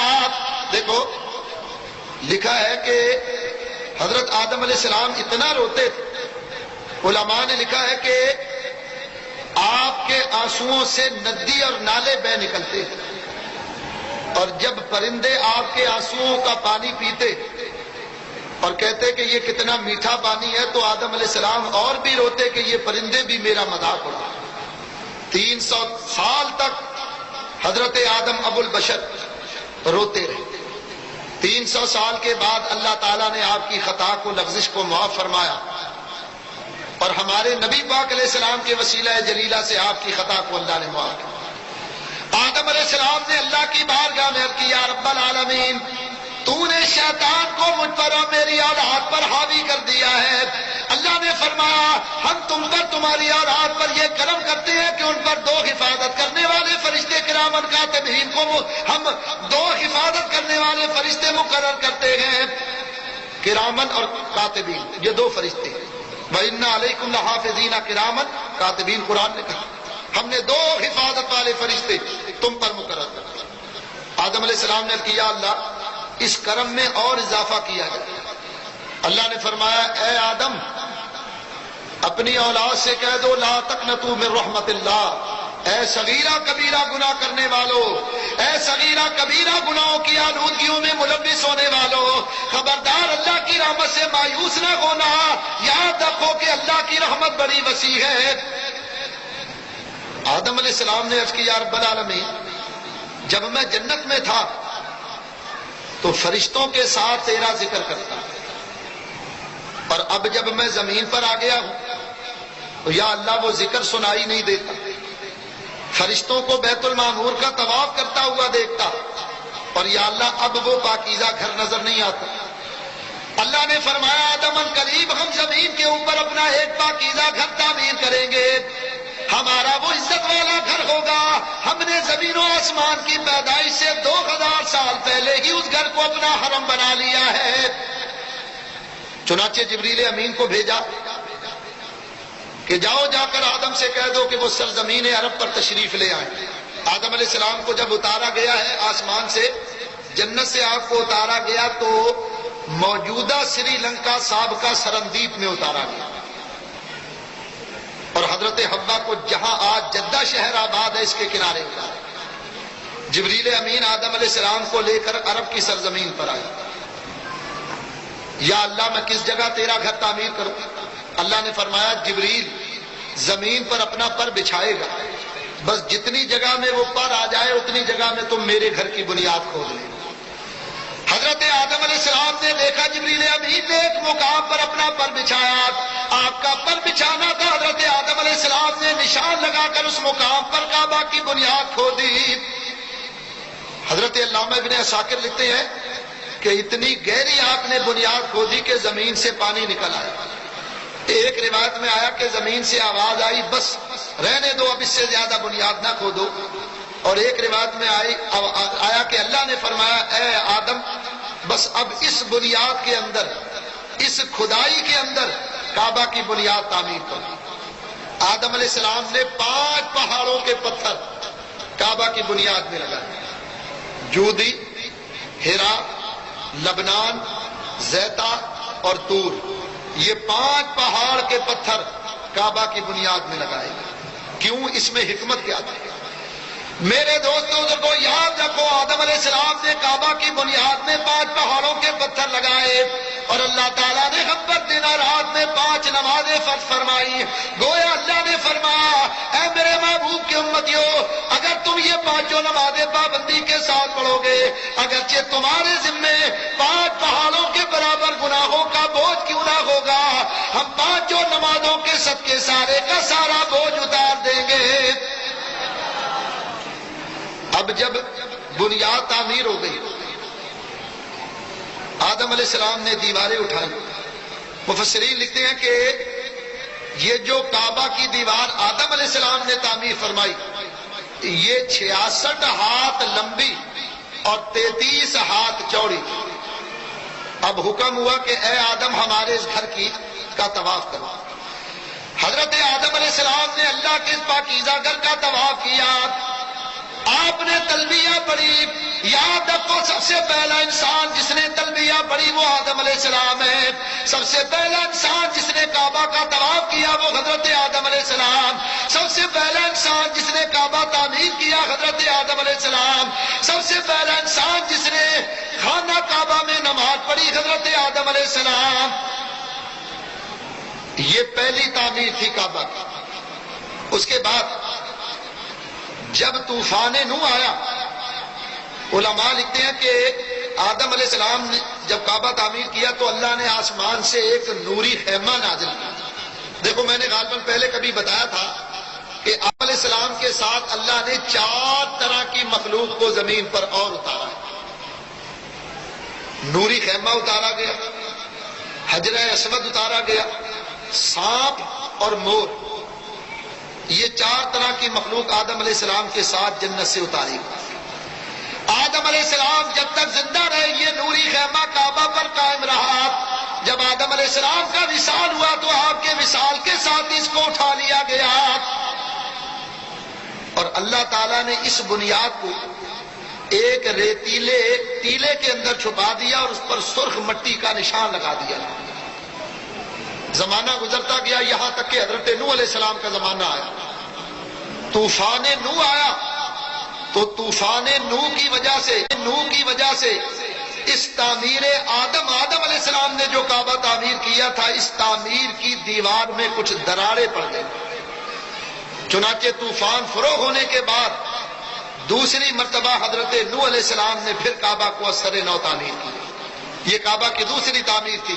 یہی وجہ ہے کہ اس بنیاد پر حضرت نوح علیہ السلام کو آدم ثانی بھی کہا جاتا ہے. 2 وجہ سے، ایک تو کعبہ تعمیر کرنے کی وجہ سے، دوسری وجہ یہ کہ جب طوفان کے بعد آپ ہی کی امت سے ساری دنیا کی نسل چلی. پھر زمانہ گزرتا گیا حتیٰ کہ وہ زمانہ آیا حضرت خلیل اللہ علیہ السلام کا. حضرت ابراہیم علیہ السلام کے زمانے تک یہ نوح علیہ السلام کا تعمیر کردہ کعبہ جو تھا یہ بوسیدہ ہو چکا. صدیوں گزر گئی. حضرت ابراہیم علیہ السلام نے جب دوسرا نکاح حضرت ہاجرہ سے کیا، ان سے اسماعیل علیہ السلام پیدا ہوئے. تک جو سے یہ بات سنی. حضرت اسماعیل علیہ السلام ایک دن چارپائی پر لیٹے ہوئے ہیں. حضرت ابراہیم علیہ السلام باہر سے آئے. باپ نے بیٹے کو دیکھا، گود میں اٹھا کر پیار کیا. تو ساتھ ہی حضرت سارہ جو آپ کی پہلی بیوی تھی وہ کھڑی تھی. ان کی غیرت کو جوش آیا. حکم دیا کہ اے ابراہیم اسی وقت اس بچے اور اس کی ماں کو میرے گھر سے نکالیں. آپ نے چونکہ وعدہ کیا ہوا تھا اس حکم کی تعمیر. ایک براق لیا، اس پر حضرت ہاجرہ کو سوار کیا، اسماعیل علیہ السلام کو ان کی گود میں دیا، پانی کا مشکیدار کھجوروں کی ایک پوٹلی دی. آپ ان کو لے کر چلے. علماء نے لکھا یہ وہی براق ہے جس پر بعد میں سوار ہو کر ہمارے نبی پاک نے معراج کا سفر کیا. علامہ امام جلال الدین السیوطی رحمۃ اللہ علیہ فرماتے ہیں کہ چلتے چلتے راستے میں کوئی سرسبز جگہ آتی. ابراہیم علیہ السلام فرماتے جبریل اس جگہ اتر جاؤں؟ فرماتے یا خلیل اللہ اس جگہ اترنے کی اجازت. پھر آگے کوئی جگہ آتی، یہاں اتر جاؤں؟ یا خلیل اللہ اجازت. آخرکار چلتے چلتے ایک لکو دک میدان آیا، ریگستان آیا. ایک کھجور کا درخت تھا، اس کے نیچے اسماعیل علیہ السلام کو حضرت ہاجرہ کی گود میں دیا، پانی کا مشکیزہ دیا اور جناب والا واپس جانے لگے.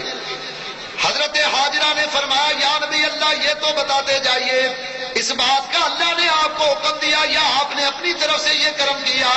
فرمایا مجھے اللہ نے بھی اس کا حکم دیا. حضرت ہاجرہ نے فرمایا اگر اللہ نے آپ کو اس بات کا حکم دیا میں امید واثق اور تیقن کامل رکھتی ہوں کہ میرا اللہ مجھے ضائع نہیں کرے گا. اب جب تک پانی اور کھجور رہا. حضرت حاجرہ کو کسی بات کی فکر نہیں. لیکن جب پانی ختم ہوا، اسماعیل علیہ السلام نے شدت پیاس سے ہاتھ پاؤں چلائے. ماں کی مامتا تڑپ اٹھی اور حضرت حاجرہ پانی کی تلاش میں نکلی. قریبی دو پہاڑیاں تھیں، ایک صفا اور ایک مروہ. حضرت حاجرہ جلدی سے صفا پہاڑی پر چڑھ گئی. آپ نے چاروں طرف نگاہ دوڑائی، پانی کا نام و نشان نظر نہیں آیا. پھر مروہ پہاڑی پر آ گئی. اسی طرح آپ نے صفا مروہ پہاڑی پر کئی چکر لگائے. آپ کا یہ چکر لگانا اللہ کو اتنا پسند آیا، اللہ تعالیٰ نے قیامت تک کے آنے والے مسلمانوں کے لیے قانون جاری کر دیا. اے میرے محبوب کی امتیوں، تم حج اور عمرہ کرنے کے لیے آؤ تو یاد رکھو میری بندی حاجرہ کی سنت پر عمل کرنا. اگر تم نے اس کی سنت پر عمل نہیں کیا تو یاد رکھو تمہارا حج قبول نہیں ہوگا. چنانچہ دیکھ لیجئے کہ آج تمام وہ مسلمان جو حج اور عمرے کے لیے جاتے ہیں حضرت حاجرہ کی سنت پر عمل کرتے. چلتے چلتے پہاڑ پر دوڑتے دوڑتے آپ ایک ایسے مقام پر آئیں کہ وہاں سے اسماعیل علیہ السلام نظر نہیں آئے. آپ گھبرا اٹھی اور جلدی سے آگے بڑھی. آگے بڑھ کر آپ نے ایک بڑا عجیب منظر دیکھا. منظر کیا دیکھا؟ ٹھٹک کر رہ گئی ایک اور نظارہ نظر آیا. ٹھٹک کر رہ گئی ایک اور نظارہ نظر آیا. قریب پائے اسماعیل فوارہ نظر آیا. آپ نے دیکھا کہ اسماعیل علیہ السلام نے زمین پر ایڑی ماری اور وہاں سے پانی کا چشمہ جاری ہوا. آپ نے فرمایا ماؤن زمزم. یہ زمزم عبرانی زبان کا لفظ، اس کے معنی یہ کہ ٹھہر جا. حضور علیہ السلام فرماتے ہیں اللہ میری دادی حاجرہ پر رحم فرمائے، اگر میری دادی زمزم نہ کہتی تو آج آب زمزم تمہیں بہتی ہوئی ایک جھیل کی شکل میں ملتا. اسی قبیلے میں حضرت اسماعیل علیہ السلام قبیلہ بنی جرہم یہاں آ کر آباد ہوا تو اسی قبیلے میں آپ پل کر جوان ہوئے. اسی قبیلے سے آپ نے عربی زبان سیکھی اور اسی قبیلے کی سردار کی لڑکی سے آپ کا نکاح ہوا. اب حضرت ابراہیم علیہ السلام جب ان سے ملنے کے لیے آئے تو اللہ تعالیٰ نے حضرت خلیل اللہ علیہ السلام کو اپنے گھر کی تعمیر کا حکم فرمایا. اے میرے خلیل، تمہیں حکم ہے کہ میرے گھر کو تعمیر کرو. آپ نے اسماعیل علیہ السلام سے فرمایا بیٹا تیری کیا رائے؟ فرما ابا جان، جو کچھ اللہ نے آپ کو حکم دیا ہے میں اس پر بصر و چشم خوشی کے ساتھ تیار. ابراہیم علیہ السلام نے اللہ کی بارگاہ میں کیا اللہ تیری طرف سے حکم ہے کہ کعبہ تعمیر کروں، لیکن کس جگہ کعبہ تعمیر کروں؟ تو سنو، یہاں میری نظر سے 4 روایتیں گزری. چاروں روایتیں سنو ذرا. پہلی روایت میں یہ آیا، حضرت علامہ ملا معین کاشفی نے مارج النبوت کے اندر لکھا ابراہیم علیہ السلام نے فرمایا یا اللہ میں کعبہ کہاں تعمیر کروں؟ اللہ نے فرمایا ہم جبریل کو بھیجتے. جبریل زمین پر جس جگہ اس جگہ میں حضرت جبریل امین نے زمین پر اپنا پر لگایا. حضرت خلیل اللہ علیہ السلام نے اتنی جگہ میں کعبہ کی بنیاد کھودی. جبریل نے اللہ کی بارگاہ میں کیا اللہ میں نے تیرے خلیل کی خدمت کی، یا اللہ مجھے کوئی اس کا صلہ عطا فرما. اللہ نے فرمایا اس کا صلہ یہ ہے اے جبریل تو اسی طرح مکہ کی فضا میں موجود رہنا. ایک وقت آئے گا میرا محبوب غار حرا کے اندر 40 دن کے لیے اعتکاف کرے گا. اے جبریل تو اس وقت میرے محبوب پر وحی بھی لانا، جب چاہے میرے محبوب کا دیدار بھی کر لیا کرنا. اور دوسری روایت میں یہ آیا، حضرت علامہ شاہ عبد العزیز محدث دہلوی نے تفسیر عزیزی کے اندر لکھا کہ ابراہیم علیہ السلام نے کیا اللہ میں کس جگہ کعبہ تعمیر کروں؟ اللہ نے فرمایا ہم ایک بادل بھیجتے، وہ بادل زمین پر جتنی جگہ میں سایہ کرے بس اتنی جگہ میں تم کعبہ کی بنیاد کھود لے. ایک بادل آیا، اس کا سایہ زمین پر پڑا تو خلیل اللہ نے اتنی جگہ میں کعبہ کی بنیاد کھودی. اب اس بادل نے اللہ کی بارگاہ میں کیا اللہ میں نے تیرے خلیل کی خدمت کی ہے، مجھے اس کا کوئی صلہ ملنا چاہیے. اللہ اللہ نے فرمایا اس کا صلہ یہ کہ تو اسی طرح مکہ کی فضا میں تیرتا رہے. ایک زمانہ آئے گا میرا محبوب شہر مکہ میں پیدا ہوگا, وہ دوپہر کے وقت شہر مکہ کی گلیوں میں فضاؤں میں گھومے گا. اے بادل اس بہانے تو میرے محبوب پر سایہ بھی کر دیا کرنا, اور جب چاہے میرے محبوب کا دیدار بھی کر لیا کرنا. دو روایتیں. تیسری روایت حضرت ابراہیم علیہ السلام نے عرض کیا اللہ میں کس جگہ تیرے گھر کی تعمیر کروں؟ اللہ نے فرمایا ہم ایک مکڑی بھیجتے, وہ مکڑی زمین پر جتنی جگہ میں جالا تان دے بس اتنی جگہ میں تم کعبہ کی بنیاد کھود لے. ملا معین کاشفی فرماتے ہیں کہ مکڑی آئی اور اس نے آ کر زمین پر ایک جگہ جالا تن دی. خلیل اللہ نے اس مقام پر کعبہ کی بنیاد کھود. مکڑی نے اللہ کی بارگاہ میں کیا اللہ میں نے تیرے خلیل کی خدمت کی ہے, مجھے اس کا کوئی صلہ ملنا چاہیے. اللہ نے فرمایا تو اسی مکہ شہر کے اندر موجود رہنا, ایک وقت آئے گا میرا محبوب ہجرت کی رات غار ثور میں آئے گا, تو میرے محبوب کی حفاظت کرتے ہوئے غار کے دہانے پر جالا بھی تن دینا. اے مکڑی جالا تننا تیرا کام ہے اور اپنے محبوب کا دیدار کرانا میرا کام ہے. اور چوتھی روایت یہ ہے جب حضرت خلیل اللہ نے اللہ کی بارگاہ میں کیا رب العالمین میں کس جگہ تیرے گھر کی تعمیر کروں, تو اللہ نے فرمایا ہم ہوا بھیجتے, جتنی جگہ میں ہوا مٹی کو صاف کر دے بس اتنی جگہ میں تم کعبہ کی بنیاد کھود لے. ملا معین کاشفی فرماتے ہیں ہوا آئی, اس نے ایک جگہ سے مٹی کو اڑایا, خلیل اللہ نے اس جگہ میں کعبہ کی بنیاد کھودی. ہوا نے اللہ کی بارگاہ, ہوا نے بھی عرض کیا اللہ میں نے تیرے خلیل کی خدمت کی, اس کو کعبہ کی جگہ بتائی ہے, یا اللہ مجھے اس کا کوئی صلہ عطا فرما. اللہ نے فرمایا تو اسی طرح اڑتی رہے, ایک زمانہ آئے گا میرا محبوب غزوہ بدر کے لیے نکلے گا, میدان بدر میں آ کر میرا محبوب زمین سے مٹی لے کر کافروں کی طرف پھینکے گا. اے ہوا وہ مٹی کافروں کی آنکھوں میں تو پہنچا دینا, کافروں تک مٹی پہنچانا تیرا کام ہے اور اپنے محبوب کا دیدار کرانا میرا کام ہے. اللہ اکبر.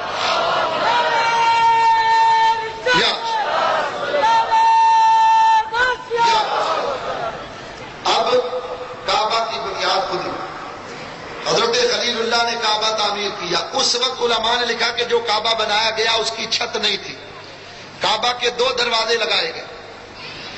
کعبہ کی دیوار جب اونچی کرنے لگے حضرت خلیل اللہ نے حضرت اسماعیل علیہ السلام کو حکم فرمایا بیٹا اسماعیل جاؤ جا کر کوئی پتھر لے کر آؤ جس پر کھڑے ہو کر ہم کعبہ کی تعمیر کریں گے.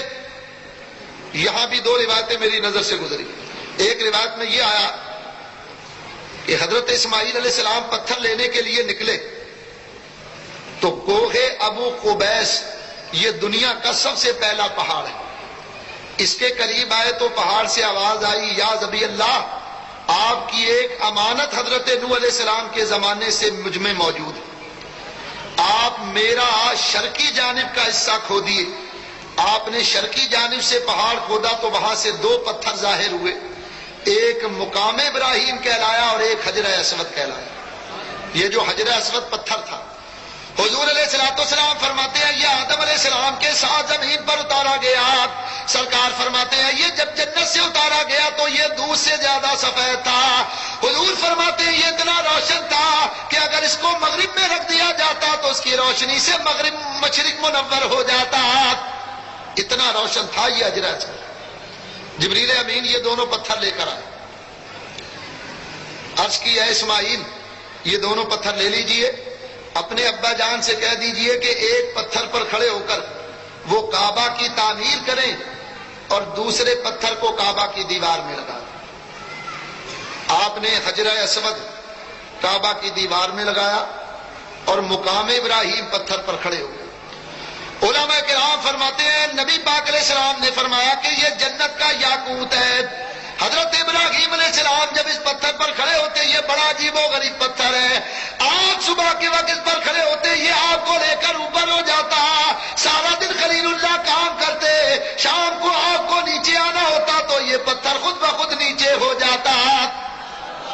علماء نے لکھا کہ یہ آپ کے پاؤں کے نیچے اس طرح نرم ہو جاتا ہے کہ جس طرح موم آگ پر نرم ہو جاتا ہے۔ غرض یہ کہ حضرت خلیل اللہ علیہ السلام نے کعبہ تعمیر کیا۔ یہ جو حجر اسود کعبہ کی دیوار میں لگایا، میں آپ کو بتاؤں، بولو بھئی اس وقت حجر اسود کا رنگ کیسا ہے؟ بولیے، سارے بولو۔ سیاہ، کالا۔ یہ کالا کیوں ہوا؟ اس کی بھی 3 روایتیں میری نظر سے گزری ہیں۔ پہلی روایت میں تو یہ آیا، حضرت عبداللہ ابن عباس سے جو روایت مروی ہے، آپ فرماتے ہیں کہ مکہ کے کافر مشرک ان کا یہ طریقہ تھا کہ جب وہ اپنے جانور بتوں کے لیے ذبح کرتے تو بطور عبادت اپنے جانوروں کا خون لا کر اس پتھر پر مل دیا کرتے تھے۔ اس کی کثرت کی وجہ سے اس کا رنگ سیاہ ہو گیا۔ ایک قول تو ہی۔ دوسرا قول یہ ہے کہ حجر اسود میں یہ خاصیت ہے کہ یہ حاجی کے گناہوں کو چوس لیتا ہے۔ جب حاجی کعبہ کا طواف کر کے حجر اسود کو بوسہ دیتے ہیں تو یہ ان کے گناہوں کو چوس لیتا ہے، جس کی وجہ سے اس کا رنگ سیاہ ہو گیا۔ اور تیسری وجہ یہ ملا علی قاری رحمۃ اللہ علیہ نے مرقات شرح مشکات میں لکھا کہ ایک قوم ہوئی ہے جس کا نام ہے قوم کرامتا۔ ان کا عربوں سے جھگڑا ہو گیا، انہوں نے مکہ مکرمہ پر حملہ کیا اور وہاں کے لوگوں کو قتل کیا۔ ملا علی قاری فرماتے ہیں اتنے لوگوں کو قتل کیا، اتنی خون ریزی کی کہ آب زمزم کا کنواں یہ لاشوں سے بھر گیا۔ اسی لڑائی میں یہ قوم کرامتا حجر اسود کو مکہ سے اکھاڑ کر مصر لے گئے۔ 20 سال تک یہ پتھر وہاں پڑا رہا۔ آخرکار عربوں نے قوم کرامتا سے کہا کہ جتنا چاہو پیسہ ہم سے لے لو، لیکن ہمارا وہ پتھر ہمیں واپس دے دو۔ تو انہوں نے کہا کہ تمہارے ہاں کا پتھر ہمارے پتھروں میں مل گیا ہے اور ہمیں کوئی نشانی معلوم نہیں پڑتی کہ کیا نشانی۔ اگر تمہیں کوئی نشانی معلوم ہو تو آ کر اپنا پتھر پہچان کر لے جاؤ۔ انہوں نے علماء کرام سے مشورہ کیا۔ علماء نے فرمایا یاد رکھو کہ حجر اسود یہ جنتی پتھر ہے اور جنت کی کسی چیز کو فنا نہیں ہے، جنت کی چیز کبھی ختم نہیں ہوتی، لہذا ایک آگ جلائی جائے اور اس آگ کے اندر وہاں موجود جتنے پتھر ہیں وہ باری باری آگ میں ڈال دیے جائیں۔ جس پتھر کو آگ جلائے اور وہ آگ میں جل کر بھربھرا ہو جائے اور ٹوٹ جائے، سمجھ لو وہ دنیا کا پتھر ہے، اور جس پتھر کے آنے کی وجہ سے آگ بجھ جائے تو سمجھ لینا کہ وہ جنتی پتھر حجر اسود۔ چنانچہ وہ پتھر ڈالے گئے۔ حجر اسود کو جب آگ میں ڈالا گیا تو لکھا ہے کہ آگ بجھ گئی۔ آگ نے صرف اتنا اثر کیا کہ اس کا رنگ سیاہ ہو گیا، باقی اس پتھر کی وجہ سے آگ ٹھنڈی ہو گئی۔ ملا علی قاری نے یہاں ایک بڑی عجیب بات لکھی۔ آپ فرماتے ہیں قوم کرامتا جب مکہ سے یہ پتھر لے جانے لگی تھی، جس اونٹ کے اوپر یہ پتھر رکھتے وہ اونٹ مر جاتا۔ 300 اونٹوں پر لاد کر یہ پتھر لے جایا گیا، اور جب یہ پتھر واپس مکہ لایا گیا تو ملا علی قاری فرماتے ہیں یہ ایک ہی اونٹ پر واپس مکہ آ گیا۔ اب جب کعبہ تعمیر ہوا تو حضرت خلیل اللہ کو اللہ نے فرمایا اے میرے خلیل، ہم تمہیں ایک دعا کا اختیار دیتے ہیں، مانگو، جو بھی دعا مانگو گے ہم قبول فرما لیں گے۔ اب آپ نے کیا دعا مانگی؟ ہمارے جیسا ہوتا تو کہتا یا اللہ گورنر ہاؤس کے اندر کوئی اچھی نوکری مل جائے، ساری پریشانیاں دور ہو جائیں۔ لیکن خلیل اللہ نے کیا دعا مانگی؟ آپ نے اپنے لیے دعا نہیں مانگی، حضرت حاجرہ، حضرت سارہ، حضرت اسماعیل اور حضرت اسحاق کے لیے دعا نہیں مانگی، بلکہ آپ نے دعا مانگی تو یہ دعا مانگی اللہم لا تعذب علیہ احد من امت محمد علیہ السلام، یا اللہ میں دعا مانگتا ہوں محمد مصطفیٰ کے کسی امتی کو عذاب نہ دینا۔ تو کتنے نبی ہو گئے جنہوں نے کعبہ تعمیر کیا؟ 4 نبی، حضرت آدم علیہ السلام، حضرت نوح علیہ السلام، حضرت ابراہیم اور حضرت اسماعیل۔ ابراہیم اور اسماعیل علیہ السلام نے کعبہ تعمیر کیا۔ الطاف حسین حالی نے اس کا ترجمہ کیا۔ وہ دنیا میں گئے سب سے پہلا خدا کا، وہ دنیا میں گئے سب سے پہلا خدا کا، خلیل ایک مہمان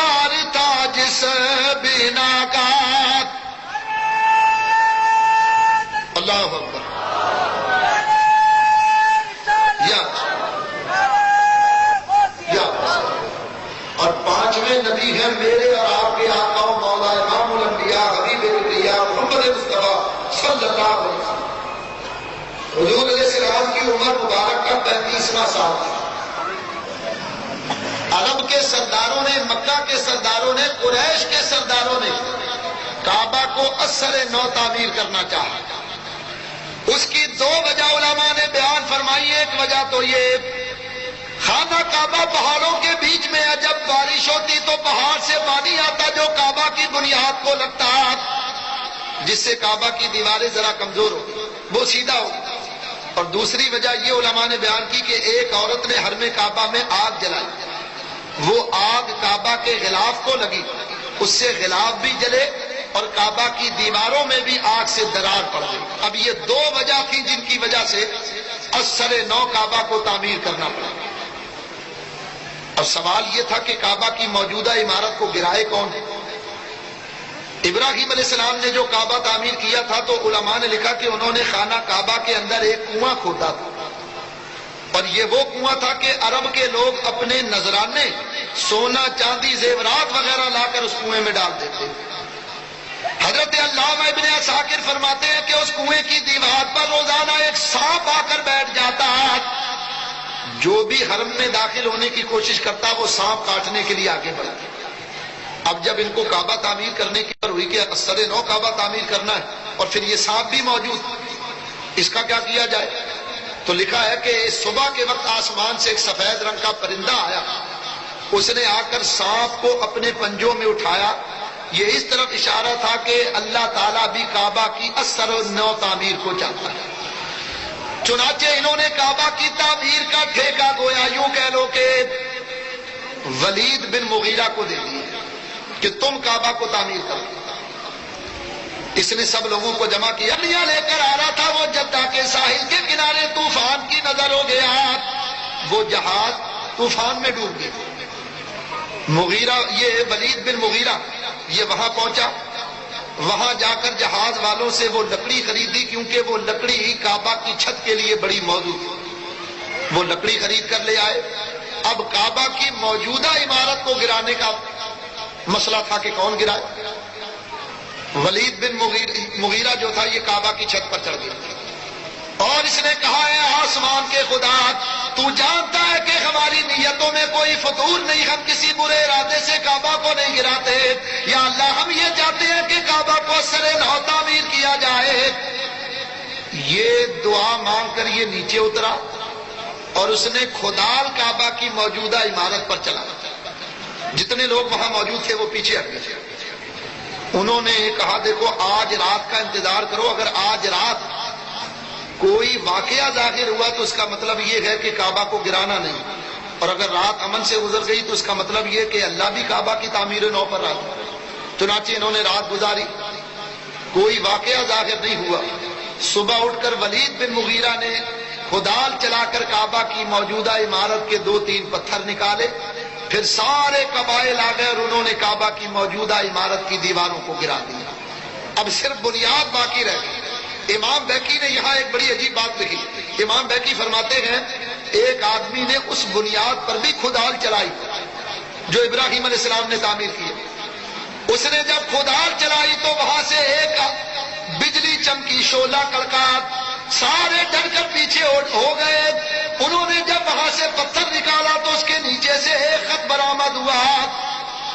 اس خط کو پڑھا تو اس میں لکھا ہوا تھا میں اللہ ہوں، میں نے زمین و آسمان کی پیدائش سے 2000 سال پہلے اس جگہ کو اپنا حرم بنایا ہے، خبردار خلیل اللہ کی بنیاد کو نہ چھیڑا جائے۔ چنانچہ وہ بنیاد چھوڑ دی گئی اور اسی بنیاد پر کعبہ کی دیواریں اثر نو تعمیر کی جانے لگی۔ ایک ایک قبیلے کو وہ عمارت کی دیوار دے دی گئی، لیکن اعلان کر دیا گیا کہ خبردار کعبہ کی تعمیر میں کوئی حرام مال استعمال نہ کیا جائے۔ جو بھی قبیلہ کعبہ کی دیوار کو اپنے مال سے تعمیر کرے اس پر لازم ہے کہ وہ حرام مال کعبہ میں نہ لگائے۔ اگر تم میں سے کسی نے حرام مال سے کعبہ کو تعمیر کیا تو یاد رکھو آسمان کا خدا عذاب نازل کرے گا۔ چنانچہ اب کعبہ جب تعمیر ہونے لگا تو موجودہ کعبہ جو اس وقت موجود، آپ نے دیکھا ہوگا کہ کعبہ کے ساتھ ایک نیم سفید رنگ کی نیم بیضوی شکل کی ایک چھوٹی سی دیوار، اس کو حتیم شریف کہتے ہیں۔ ابراہیم علیہ السلام نے جو کعبہ تعمیر کیا تھا تو آپ کا تعمیر کردہ کعبہ یہاں تک تھا، یہ حتیم بھی کعبہ میں شامل ہے، لیکن جب قریش نے کعبہ تعمیر کیا تو مال حلال زیادہ نہ ہونے کی وجہ سے انہوں نے اتنا حصہ چھوڑ دیا۔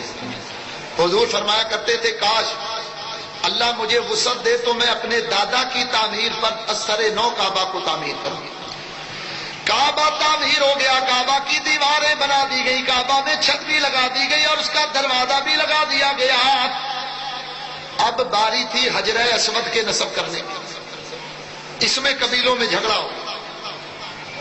آخری بات کہ جب قبائل میں جھگڑا ہوا تو دو قبیلے بڑے تھے، انہوں نے ایک تھال میں کچھ جانوروں کا خون جمع کیا اور اپنے ہاتھوں کو خون سے رنگا اور کہا یاد رکھو اگر ہمارے علاوہ کسی نے حجر اسود کو کعبہ میں لگانے کی کوشش کی تو پھر ہم اس کے خون سے اپنے ہاتھوں کو اسی طرح رنگین کریں گے۔ سارے قبیلے کے لوگ ڈر گئے۔ اب جب اختلاف بڑھا اور لڑائی کا نتیجہ نکلا تو ایک عقل مند دانا آدمی آگے بڑھا، اس نے کہا اللہ کے بندو آپس میں لڑ کے اپنی طاقت اور قوت کو کمزور نہ کرو، میری رائے یہ کہ سارے قبائل حرم کعبہ میں جمع ہو جائیں اور صبح ہونے کا انتظار کرو، سب سے پہلا آدمی جو حرم کعبہ میں داخل ہو اس کو تم اپنا جج بنا لینا، وہ جو فیصلہ کرے اس کو مان لے۔ انہوں نے منظور کر لی، یہ سارے کے سارے حرم کعبہ میں بیٹھ گئے اور باب بنی شیبہ، حرم کعبہ کا ایک دروازہ ہے باب بنی شیبہ، اس طرف دیکھنے میں ساری رات انہوں نے جا کر گزاری اور دروازے کی طرف دیکھتے رہے۔ آخرکار اللہ کی شان کا جلوہ دیکھو کہ صبح کے وقت سب سے پہلے جو ہستی حرم کعبہ میں داخل ہوئی وہ میرے تمہارے آقا مولا امام الانبیاء حبیب کبریا تھے۔ حضور علیہ الصلوۃ والسلام سب سے پہلے حرم کعبہ میں داخل ہوئے، وہ پکار اٹھے، صادق اور امین آ گئے۔ حضور علیہ الصلوۃ والسلام چونکہ ان کی لڑائی کو جانتے تھے، حضور نے فرمایا کہ ایک سفید رنگ کی موٹی چادر لائی جائے۔ چادر لائی گئی، سرکار نے فرمایا کہ یہ حجر اسود اٹھا کر اس چادر کے بیچ میں رکھ دیا گیا۔ تمام قبائل کو فرمایا قبائل کے سردار آ جائیں اور مل کر اس چادر کو اٹھائیں۔ سارے قبائل آ گئے، انہوں نے مل کر کعبہ کی اس چادر کو اٹھایا۔ حضور نے فرمایا اٹھا کر اس مقام پر لے چلو جس جگہ حجر اسود کو لگانا ہے۔ یہ سارے چادر کو لے کر اس مقام پر آئے اور یہاں نبی پاک علیہ السلام نے اپنے ہاتھ سے حجر اسود کو کعبہ کی دیوار میں لگایا۔ چنانچہ نبی پاک علیہ السلام کی فراست کی وجہ سے ایک عرب میں ہونے والی لڑائی کو اللہ نے ٹال دیا اور سرکار نے بنفس نفیس اس خانہ کعبہ کی تعمیر اور فرمایا اے کعبہ اس بات پر ناز نہ کرنا کہ میں تیرا طواف کرتا ہوں، یاد رکھ تجھ سے تو میرے ایک امتی کی عزت و حرمت کئی گنا زیادہ ہے۔ میرے دوستو، یہ ہے کہ 5 اللہ کے جلیل القدر نبیوں نے کعبہ تعمیر کیا ہے۔ میں نے 2 چیزیں بیان کی، وہ 5 چیزیں کہ جن کا تعلق ذات خداوندی کے ساتھ ہے اور وہ 5 چیزیں کہ جن کا تعلق ذات انبیاء کے ساتھ ہے۔ بقیہ مضمون انشاءاللہ پھر کبھی موقع ملا تو مکمل کریں گے انشاءاللہ العزیز۔ کل حضور علیہ الصلوۃ والسلام کی بے مثلیت پر تقریر کریں گے کہ ہمارا نبی بے مثل و بے مثال، حضور اپنی ذات کے اعتبار سے بھی بے مثال، نبوت کے اعتبار سے بھی بے مثال، اور جو صفتیں اللہ نے ہمارے نبی کو عطا کی حضور ان کے اعتبار سے بھی بے مثال۔ کائنات میں کوئی ہمارے نبی کی مثل ہو سکتا نہیں۔ انشاءاللہ کل اس پر گفتگو کریں گے۔ یہ میری کچھ کیسٹیں یہاں موجود ہیں، کردار یزید اور کربلا۔ بعض لوگ آج یزید کو امیر المومنین کہتے ہیں، اس کو جنتی کہتے، معاذ اللہ حضرت امام حسین کو باغی اور فسادی کہتے ہیں۔ تو میرے اس کیسٹ کے اندر کربلا کے بعد کے واقعات اور ان کے اعتراضات کا الحمدللہ رب العالمین دلائل کی زبان میں جواب موجود ہے۔ یہ کیسٹ یہاں موجود ہے، یہ آپ لے سکتے ہیں۔ اور حضرت امام حسین اور حضرت امام مسلم رضی اللہ تعالیٰ عنہم اجمعین کی شہادت کا مکمل تفصیلی واقعہ 4 آڈیو کیسٹوں میں اور ویڈیو کیسٹ یہ سی ڈی کے اندر یہ موجود ہے۔ یہاں 7 اسٹار لگا ہوا ہے، جو دوست احباب لینا چاہیں یہاں سے لے سکتے ہیں۔ اس کے علاوہ تقریباً 85 میرے موضوعات مختلف موضوعوں پر، عقائد پر، فضائل پر یہاں موجود ہیں۔ جو دوست آپ لینا چاہیں یہاں سے لے سکتے ہیں. اب محبت کے ساتھ کھڑے ہو کر درود و سلام پڑھ لیجیے اور اس کے بعد پھر دعائے خیر. پیلا کو سلام مصطفیٰ جان رحمان پیلا کو سلام شمع بز میں ہدایت پیلا کو سلام شمع بز میں ہدایت پیلا سلام جن کے چہرے پہ مولا کے جلوے ملے جن کے چہرے پہ مولا کے جلوے ملے جن کے چہرے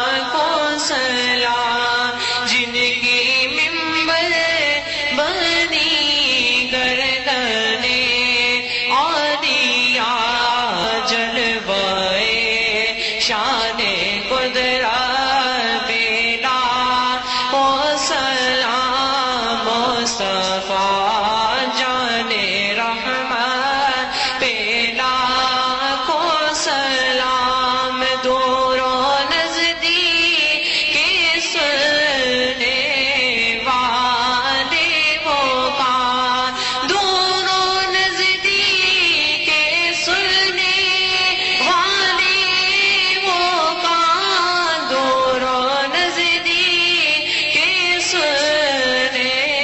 والے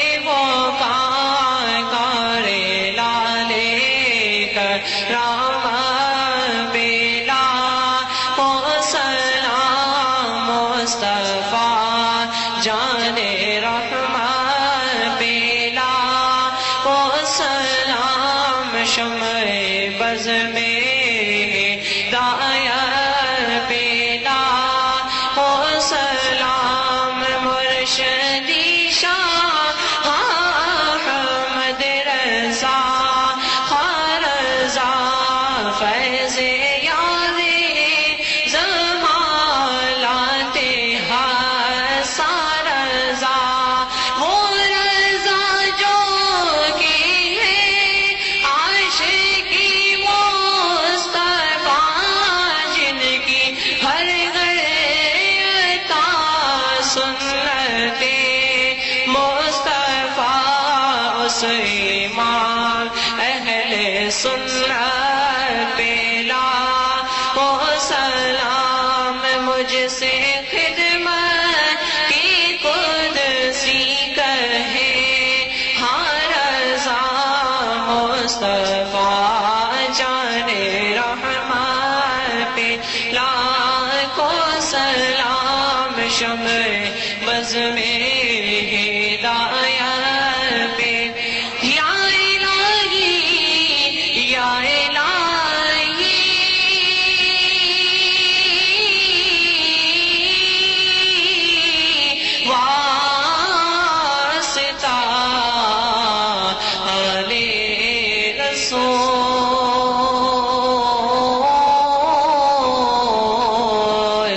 ذکر رسول ہوئی سلام آج زانا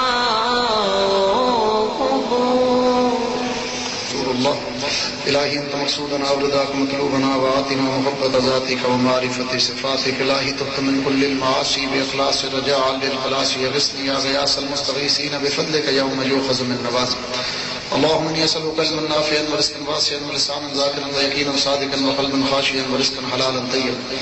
یا الہ العالمین حاضرین کی جائز دلی مرادوں کو پورا فرما. یا رب العالمین جن دوستوں نے بھائیوں نے احباب نے یہ محفل پاک کا انعقاد کیا بالخصوص محمدی واز کمیٹی دعا کریں اللہ تبارک و تعالیٰ ان میں آپس میں اتحاد اتفاق محبت بھائی چارہ عطا فرمائے. اللہ تعالیٰ دن دگنی رات چوگنی ترقی نے عطا فرمائے. یا رب العالمین ذکر پاک کی برکت سے اس علاقے اس محلے پر اپنا رحم و کرم نازل فرما. آنے والی آفات و بلیات سے اہل محلہ کو محفوظ فرما. یا رب العالمین جو یہاں اہل محلہ میں بیمار ہیں سب کو شفائے کاملہ سے تعالی عطا فرما. خواہ بیماری ظاہری ہے باطنی ہے اپنے حبیب کے سب کے مدور فرما. یا الہ العالمین ہمارے زندوں کی مغفرت فرما, ہمارے مردوں کی مغفرت فرما, ہمارے چھوٹوں کی مغفرت فرما, ہمارے بڑوں کی مغفرت فرما, ہمارے والدین کی مغفرت فرما اور ان کے والدین کی مغفرت فرما اور ان کے والدین کی مغفرت فرما. بالخصوص یہ حالیہ میں خدیجہ بھائی ان کا انتقال ہو گیا ہے, دعا کریں اللہ تعالیٰ ان کی مغفرت فرمائے. یا رب العالمین ان کے صغیرہ صغیرہ گناہوں کو معاف فرما, ان کے درجات بلند فرما, ان کی قبر کو قائد بنا دے. یا رب العالمین ان کے رواہ دین کو صبر جمیل عطا فرما اور اس صبر پر اجر عظیم عطا فرما. یا الہ العالمین تمام پریشان حالوں کی پریشانی کو دور فرما. جو بے اولاد ان کو نیک صالح اولاد عطا فرما, جن کی اولادیں انہیں ماں باپ کا فرما بردار بنا. یا الہ العالمین جو بے روزگار انہیں روزگار اس کے حلال عطا فرما, جو برسر روزگار ان کے روزگار میں برکتیں اور وسعتیں عطا فرما. یا رب العالمین کراچی کو امن کا روشنیوں کا محبتوں کا شہر بنا دے. یا رب العالمین یہاں کے رہنے والے تمام مکاتب فکر میں اتحاد اتفاق پیدا فرما. یا رب العالمین وطن عزیز پاکستان کی حفاظت فرما, اندرونی بیرونی تمام خلفشاروں سے پاکستان کی حفاظت فرما, یہود و غنود کی سازشوں سے وطن عزیز پاکستان کی حفاظت فرما. عالم اسلام کو اتحاد کی دولت عطا فرما. یا رب العالمین ملت اسلامیہ کو بیداری عطا فرما, مسلم حکمرانوں کو غیرت عطا فرما. یا الہ العالمین پروردگار عالم مسلمانوں کو ایک پلیٹ فارم پر جمع ہونے کی توفیق عطا فرما. اللہم اید الاسلام والمسلمین, اللہم اعز الاسلام والمسلمین, اللہم انصرنا الاسلام والمسلمین, اللہم غلبت الاسلام والمسلمین, اللہم برکت الاسلام والمسلمین والمجاہدین, اللہم یسر علینا زیارت الحرمین الشریفین. قال اللہ تبارک و تعالی فی کلامہ فی شان حبیبہ ان اللہ وملائکتہ یصلون علی النبی یا ایھا الذین آمنوا صلوا علیہ وسلموا تسلیما. اللہم صلی علی سیدنا مولانا محمد معدن الجود والکرم صلاۃ و سلام علیک یا سیدی یا رسول اللہ. سبحان ربک رب العزۃ عما یصفون وسلام علی المرسلین والحمد للہ رب العالمین.